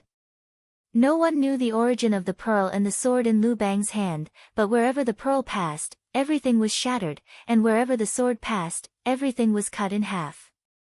Strong lights of various colors kept bursting out of King Yang Qiu's body. As a king of the imperial clan of Deyu dynasty, he had countless life-saving spirit items and treasures. But, whether they were spirit talismans, bone armors, life-saving puppets, or other mystic arts, they were all either shattered by Lu Bang's hand holding the pearl, or cut in half by the sword in his left hand. Muffled sounds of bombardment could be heard coming from King Yang Chio's body. What King Yang Chio cultivated was a secret cultivation technique of Deyu dynasty, the Kapangu true body, and his fleshly body was now shockingly strong. But, under Lu Bang's attack, King Yang Chio's bones and tendons were broken, and his body was pierced in several places by the sword in Lu Bang's hand. The sharpness of the sword left one speechless. On several occasions, if King Yang Chio had not moved his body, the sword would have pierced through his vital parts and killed him on the spot. Lu Bang laughed in a deep voice. King Yang Chio, what gives you the right to be so presumptuous in front of me? Just because you are a member of Deyu dynasty? A loud dragon roar rang out as Lu Bang laughed and said, Lao Tzu is also a human emperor. In front of Lao Tzu, you are nothing. Then, he lashed out with a heavy kick and slapped King Yang Chio in the face. The sound of bones breaking rang out as King Yang Chio's cheekbone and upper ribs were shattered. A great amount of blood mixed with broken pieces of flesh sprayed out of his mouth. Howling miserably, King Yang Chio was knocked flying hundreds of miles away like a cannonball, leaving a white trail in the air that was visible to the naked eye. Wu Qi was frightened by the sight. He estimated the power of Lu Bang's kick, and knew that if it had landed on Wu Qi, his body would have been turned into nothingness in an instant, leaving not even ashes behind. The power of the kick had reached the limit of some kind of power, and if it went one step further, it would reach a realm that Wu Qi could not comprehend for the time being. Suddenly, the golden armor disappeared, and Lu Bang, who looked mighty just a moment ago, fell to the ground with a pale face. Beauties, help me, he screamed. I'm cramping all over. Bastard. I can't use divine abilities that are not cultivated by myself. Every time I use them, I get cramps all over my body. Help me. My balls hurt, I'm cramping there too. The female immortals who had been controlled by King Yang Chio with restrictive magic staggered to their feet from the ruins around them. Pu Lao's roar had not only shattered Yuya City and the entire military camp, but had also left them coughing up blood and covered in wounds. However, King Yang Chio did not really harm their immortal souls, but only temporarily controlled them. So, when they heard Lu Bang's howl, they were still able to struggle to their feet. A group of female immortals, covered in blood, threw themselves onto Lu Bang and skillfully massaged Lu Bang's tendons and bones. Lu Bang's face turned purple with pain, and he kept howling, trembling all over. A fierce gleam flashed across Yu Gu's face as he slowly raised his right hand. Countless oracles floated down from the supreme tower in the sky, and muffled footsteps could be heard coming from all directions as a large number of Deyu's soldiers lined up in battle formations approached from all directions. One after another, the decks of the flying ships in the sky were removed, revealing various war machines that gleamed brightly inside. Some of the oracles began to recite incantations and sing ancient ballads to summon ghosts and deities. A deep, ferocious laugh came from a distance as King Yang Chio flew back, his bones broken and tendons torn. Angel Lu Bang, what kind of show are you playing? Are you seriously injured and waiting to be killed? Is this how you look like? Jing Mo is one of your men. Hee, you can fool others, but you can't fool me. The army had completely surrounded them. Twitching all over, Lu Bang tilted his eyes at King Yang Chio and showed no intention of talking to him. Yu Gu clenched his fists. Just as he was about to give the order to capture Lu Bang and the others alive, a beam of golden light suddenly sprinkled down from the sky. For a moment, an immortal tune was heard, and countless golden petals fell from the sky like a snowstorm. Amidst the golden light, a hazy figure shrouded in purple mist drifted down with a golden scroll in his hand. King of Han, Lu Bang, receive the decree. Hovering in the sky, the purple figure said coolly, this is the decree of the great heavenly venerate. The matter of myriad immortal alliance will be solved by Deyu himself. As the immortal king of the celestial court, Lu Bang, the king of Han, should protect the interests of the celestial court. What does the dispute between Diyu and Myriad Immortal Alliance have to do with the Celestial Court? This matter is settled, and no one in the Celestial Court is allowed to interfere in it. The purple figure threw away the golden scroll, then fished out a piece of black jade the size of a child's arm from under his sleeve and threw it to King Yangqiu. The human emperor has decreed that no subject of Diyu is allowed to make things difficult for King of Han and his party. Anyone who dares to disobey will have his entire clan executed. King Yangqiu took the black jade with a blank expression. A beam of light shot out from his forehead and touched it. Then, he gave a cold snort, spun, and disappeared into the supreme tower hovering in the sky. Yu Gu, the old oracle, also gave the purple figure a few glances with a flicker in his eyes. At last, he did not have the courage to violate the human emperor's decree, so he bowed his head, transformed into a gust of black wind, and flew back into the supreme tower. Wu Qi looked curiously at the purple figure. The reaction of the Celestial Court was very strange. The Celestial Court was not going to interfere in the matter between Myriad Immortal Alliance and Diyu? Didn't that mean the immortals of the Alliance were being slaughtered by Diyu? Myriad Immortal Alliance was just a collection of itinerant cultivators on Pangu continent. How could they fight against the officials of Diyu? Lu Bang, who was screaming in pain a moment ago, jumped to his feet in high spirits. He raised his hands and cried out joyfully, "Great Heavenly Venerable, you are wise. Lao Tzu has long wanted to leave this mess behind. Wouldn't it be better to go to Yangzhou and enjoy life as soon as possible?" Laughing wildly, Lu Bang clapped his hands and said, "Fan Kuai, prepare the ceremonial array and return to Yangzhou."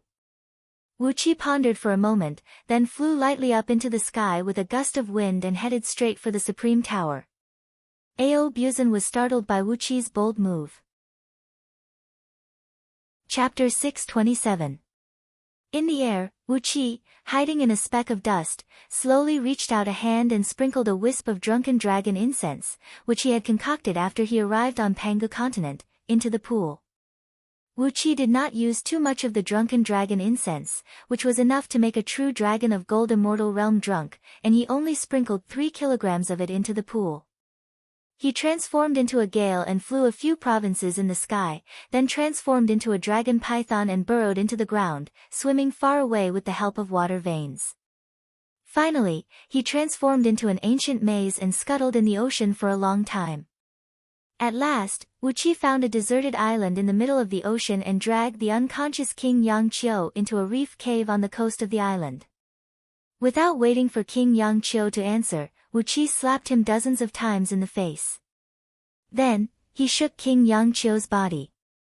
Accompanied by a rumble that sounded like a muffled thunderclap, all the joints of King Yangqiu's broken skeleton were dislocated.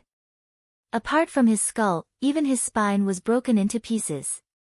Fearing that King Yangqiu's cultivation base was too strong and he had a mystic art that could burn his blood essence to heal his soul quickly, Wu Qi injected a wisp of divine flame of order into all his bones and joints.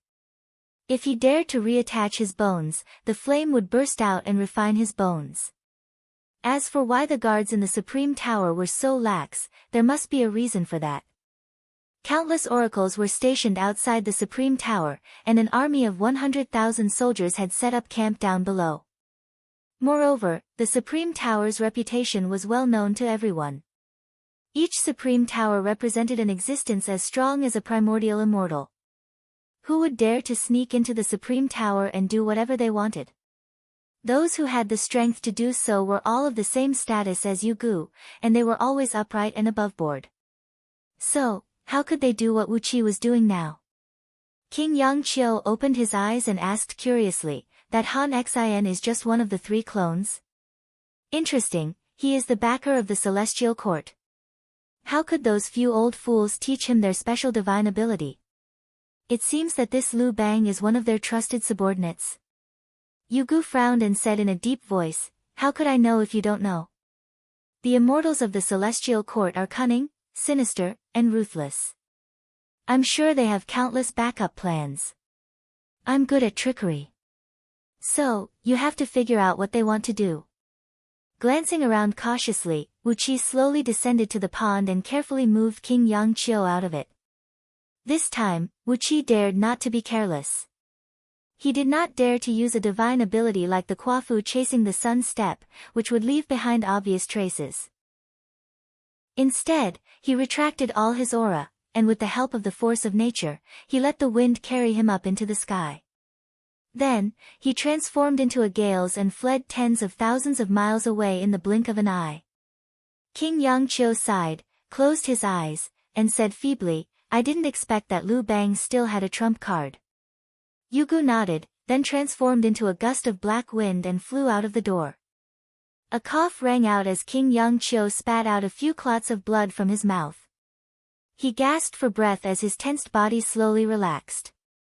Wu Qi slapped King Yangqiu in the face and cried out in a deep voice, "Now I'll ask you questions, and you'll answer them. If you don't answer, you'll die, and I'll leave. Do you understand?" There was a formation constructed with fire element supreme-grade energy stones at the bottom of the pond, which was constantly providing a high temperature. The water in the pond was bubbling silently, and the temperature was high enough to melt ordinary steel. Lying in the pond with his face submerged in the water, King Yangqiu had a look of enjoyment on his face. The wounds on the surface of his body were slowly healing, and the strong medicinal strength was rushing into his body. With the help of the medicinal strength, the injuries to his bones and internal organs were gradually recovering. Yugu pondered for a moment, then rose to his feet and said with a nod, "That's settled then. Your Excellency, the Yu clan is now tied to Your Excellency." Wu Qi simply slapped King Yangqiu in the face again and cried out in a deep voice, "Cut the crap. Who are you?" Inside the Supreme Tower, important buildings such as Deyu's Directorate of Celestials and the military court were dimly lit, the air was blocked, and people could be seen everywhere, as if every inch of space was crowded with all kinds of dead souls. Maids and servants dressed in long black robes quietly walked through the corridors, delivering all kinds of items according to the requests of the nobles in Tong Tian Tower. King Yangqiu was taken aback. He was almost driven mad by Wu Qi's question. The magical water in the pond had worked miraculously, digesting all the medicinal strength of the drunken dragon incense in an instant and injecting it into King Yangqiu's body. King Yangqiu, who was trying his best to regulate his breathing and repair the damage in his body, fell into a deep sleep without even knowing what had happened. The magical pond instantly spread the medicinal strength of the drunken dragon incense throughout King Yangqiu's body, at least 100 times faster than breathing with his nose. Thanks to all sorts of coincidences, Wu Qi easily knocked King Yangqiu out with 3 kilograms of drunken dragon incense, then used a restrictive magic to hide him in his sleeve. After that, he continued to transform into a speck of dust and slowly flew out of the Supreme Tower along the airflow. Yu Mu sneered and shook his head. It's not just that Liu Bang. The few people around him are not simple either. Take the man who controlled you with an eye technique for example. The divine ability he cultivates, the heavenly forging divine technique, is rarely passed down in the celestial court. As for that Han Xian, judging from his appearance, he should be just one of the 3 clones. After torturing King Yangqiu, Wu Qi changed his appearance and woke King Yangqiu up with the antidote. King Yangqiu slowly sank into the depths of the pond. "I understand," he said in a muffled voice. "Of all the benefits I get, Yu clan naturally has a share. Send an order for me, ask the Celestial Palace to send a few capable counselors here, especially the descendants of Yu clan who have the blood of Xiang clan in them. They are more capable of dealing with Liu Bang."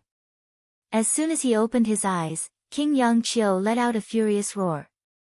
He tried his best to struggle, but as all his joints were dislocated, 70 to 80% of his bones were broken, and all his acupoints were sealed by the immortal detaining needles, he could not move at all.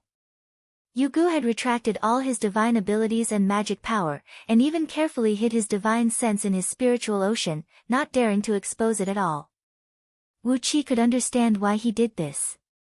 Yugu, who was at the end of his life and could kick the bucket at any moment, had to conserve his physical strength and magic power at all times. Any slight consumption could shorten his lifespan. Naturally, he did not want to waste his strength on such a useless thing. Besides, he was seriously wounded by Zhang Liang's sneak attack from behind with a primordial immortal artifact. So, how could he possibly use his divine sense to explore the surroundings? Not only that, even Yugu, whom Wu Qi dreaded the most, had retracted all his aura after entering the Supreme Tower, and did not even release his divine sense. Wu Qi followed King Yang Qiu into the secret chamber as if he was walking straight into a deserted place. After being brutally beaten by Liu Bang, King Yang Qiu's face was disfigured, and most of his bones were broken. As soon as he entered the Supreme Tower, he hid in a secret chamber in the core of the tower and jumped into a pool that emitted a pungent smell of medicine. The pool measured 30 feet in both width and length, and was made of black jade. The liquid in it was as dark as a gel, and when King Yang Qiu moved slightly, the whole pool trembled slightly.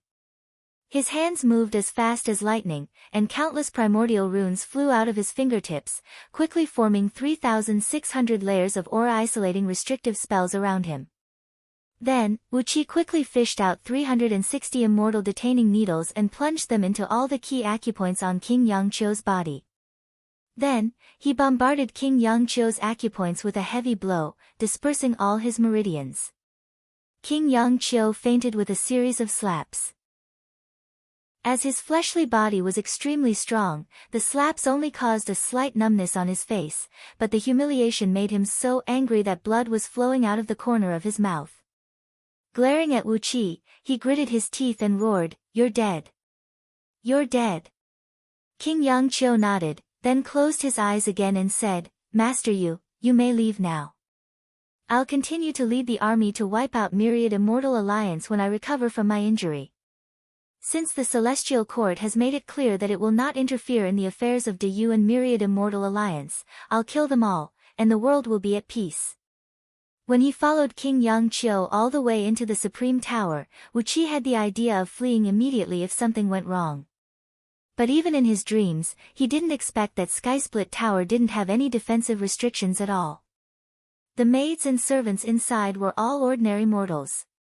The men were handsome and the women were beautiful. Every one of them was carefully selected. Apart from that, there wasn't even a single capable bodyguard. Despite all these preparations, Wu Qi still could not rest assured.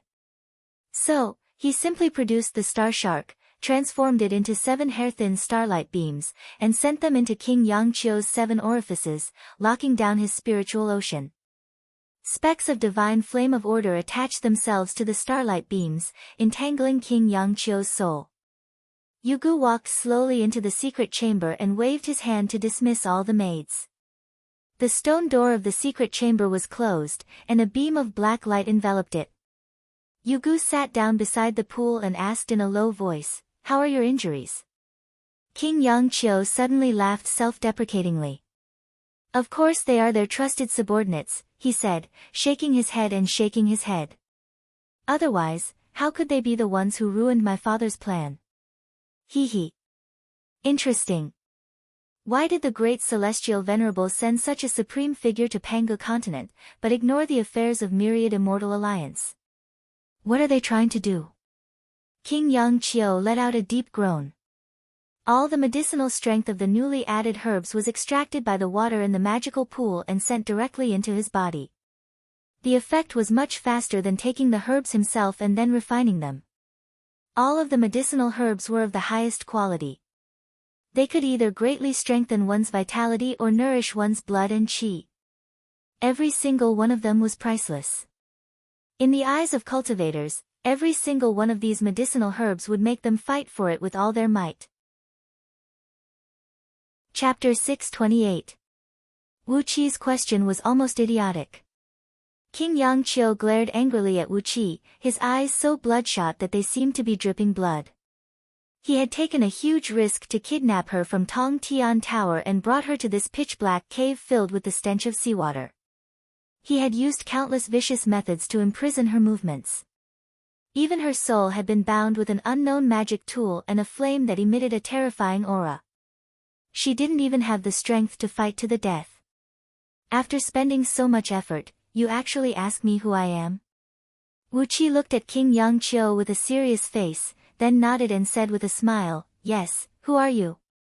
King Yangqiu was silent for a long while, and then Wu Qi slapped him in the face with all his might to remind him not to waste time. Yu Gu could find out that King Yangqiu was kidnapped at any time. With his cultivation base equivalent to that of a primordial immortal, and with the various unimaginable mystic arts of great use oracles, he could find King Yangqiu's whereabouts at any time. Although Wu Qi had sealed off the cave with 3,600 layers of aura-isolating spells, he was not confident that he could isolate Yu Gu's sense of King Yangqiu. Wu Qi was not worried that he would be locked down by Yu Gu. As an innate chaotic spirit body, it had broken away from the shackles of the Tao of heaven and earth of this world, and in many ways, had transcended the constraints of many laws of heaven and earth. No matter how strong Yu Gu was, it would be difficult for him to find any trace of Wu Qi. But, King Yangqiu was a man of extraordinary status, and he had been blessed with countless strange divine abilities and mystic arts, so Yu Gu could find him at any time. So, Wu Qi slapped King Yangqiu 8 times with all his strength.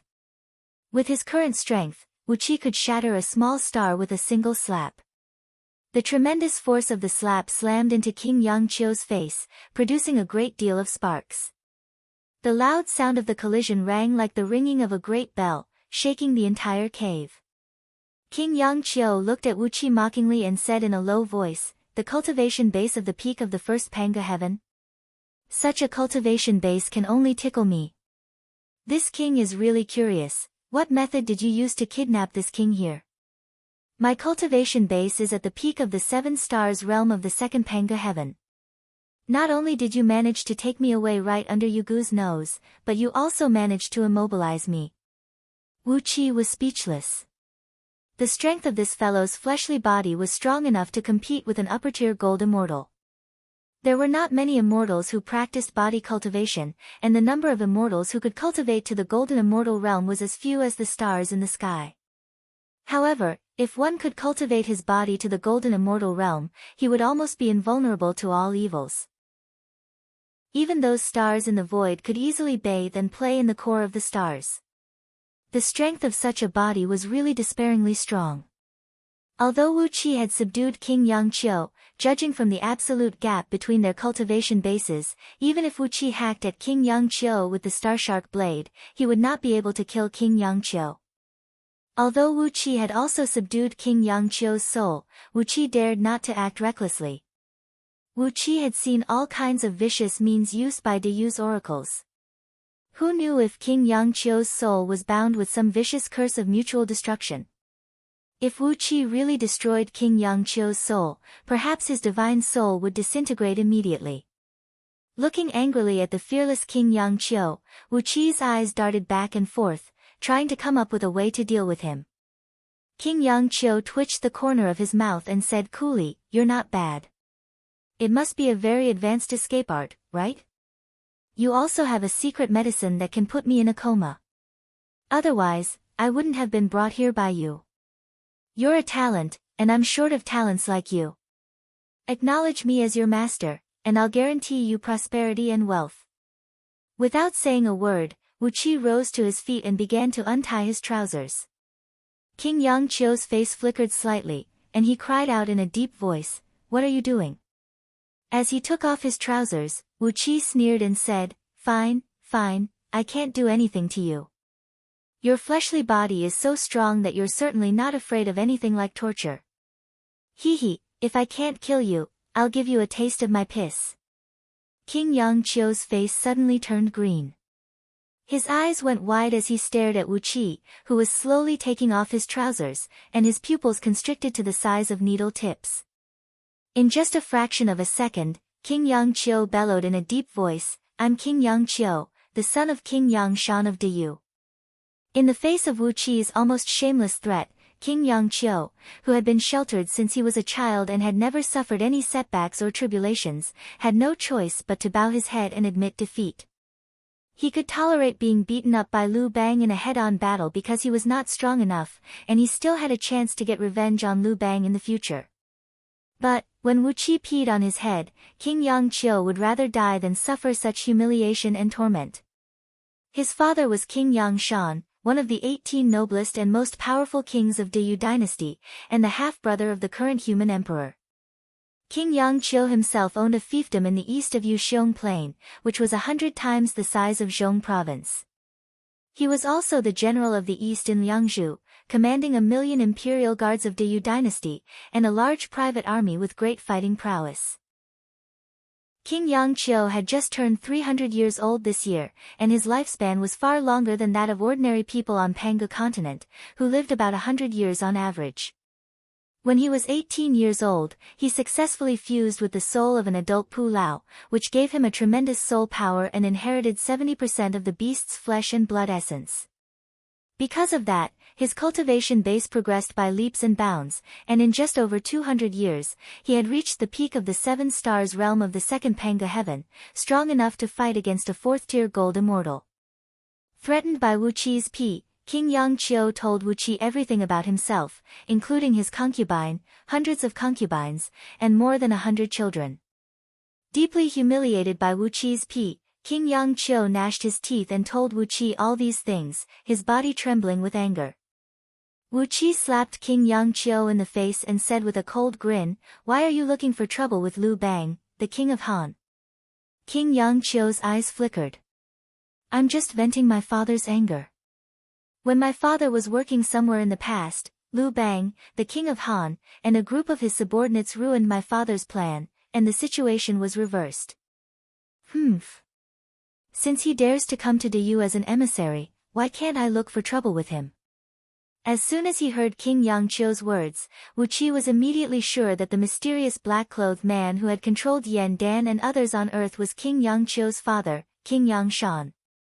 In the end, Yingzheng unified the world, but the one who won the war was Liu Bang, the king of Han, who was now conferred by the celestial court. There was no need to ask about the entanglement of grievances and all kinds of intrigues. The fact that King Yangqiu had come to Liu Bang in such an aggressive manner today showed how much he hated Liu Bang, and how much King Yangshan had suffered at Liu Bang's hands in those years. After pondering for a moment, Wu Qi continued, "It has been more than a year since Liu Bang, the king of Han, took over the throne of the celestial ambassador. Why are you looking for trouble with him today?" King Yangqiu looked at Wu Qi as if he were looking at an idiot. "Aren't I looking for trouble with the celestial ambassador for no reason?" he said with a cold grin. "The assassination of the celestial ambassador has given me the best excuse to come to Yuya City." King Yangqiu sneered and snapped in a low voice, a little annoyed, that Liu Bang, the king of Han, is pretending to be assassinated. Even if I kill him on the spot, I'll always have an excuse to get away with it later. After all, he was the one who set me up first.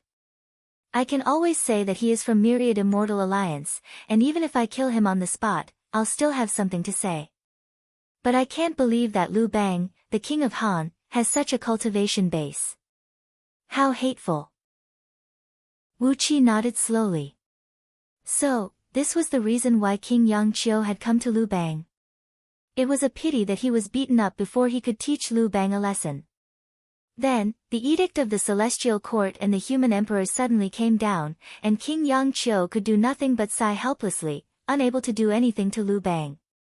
With both hands holding up the waistband of his trousers, Wu Qi asked King Yangqiu a lot of questions, even asking him whether he had wet his bed when he was a child. For more than 2 hours, King Yangqiu was overwhelmed by Wu Qi's strange questions. He stared at Wu Qi with gritted teeth, looking as if he wanted to chew Wu Qi up and eat him alive. Then, Wu Qi slapped King Yangqiu twice in the face and said coolly, "Just now, you said that the restrictive spell you used to control those female immortals in the tent was the Black Celestial Forbidden Curse. Is it really as magical as you described?" King Yangqiu smiled proudly and said in a cold voice, "Those female immortals look normal now, but they are already under my control." Wu Qi's eyes flickered as he chuckled and said, "Very well, it's a good spell. Teach me it, and you'll be able to leave here safely." Otherwise, King Yangqiu was taken aback. He looked at Wu Qi in surprise, shook his head and said, "The immortal energy of an immortal can't drive this spell." Wu Qi twitched the corner of his mouth. Forcibly controlling his heartbeat, he cried out in a deep voice, "You don't have to worry about this. Hand over all the incantations and runes of this spell, and I'll let you leave here safely. Otherwise..." The 7 starlight beams transformed from star shark flashed, and a wisp of divine flame of order slightly burned King Yangqiu's soul. King Yangqiu howled in pain, and his face suddenly turned pale. Gritting his teeth, he stared at Wu Qi for a long while, then spat out the incantations and runes of the Black Celestial Forbidden Spell, as well as various mystic techniques one word at a time. King Yangqiu did not take the Black Celestial Forbidden Curse seriously, but Wu Qi almost cheered out loud. How many things could he do with the Black Obsidian Forbidden Soul Curse? But King Yangqiu was a decisive man, and he handed over the incantations without hesitation. Noticing the subtle change in Wu Qi's expression, King Yangqiu's eyes flickered as he asked suddenly, "You are King Zhangqiu's subordinate, aren't you?" Wu Qi was taken aback, and he looked at King Yangqiu in surprise. King Zhangqiu has always suspected that I've used the Black Celestial Forbidden Spell to control his subordinates, King Yangqiu said to himself, so he has been trying to get his hands on the spell. But it comes from the celestial fiend, Lao Ai, who is worshipped by my father, so he can never get his hands on it. Seeing the astonished expression on Wu Qi's face, King Yangqiu said with more confidence, "What he can give you, I can give you 100 times more. Be my subordinate, and I'll definitely put a talent like you in an important position." Wu Qi's astonishment was beyond description. You're tuning in to the Blissful Bookshelf YouTube channel. We're so grateful for your support, and don't forget to subscribe to join us on this incredible journey through captivating stories. Your generosity through donations truly makes a world of difference, as it's the primary source of revenue that allows me to expand and enhance this channel for you. Thank you from the bottom of my heart for being a part of this adventure.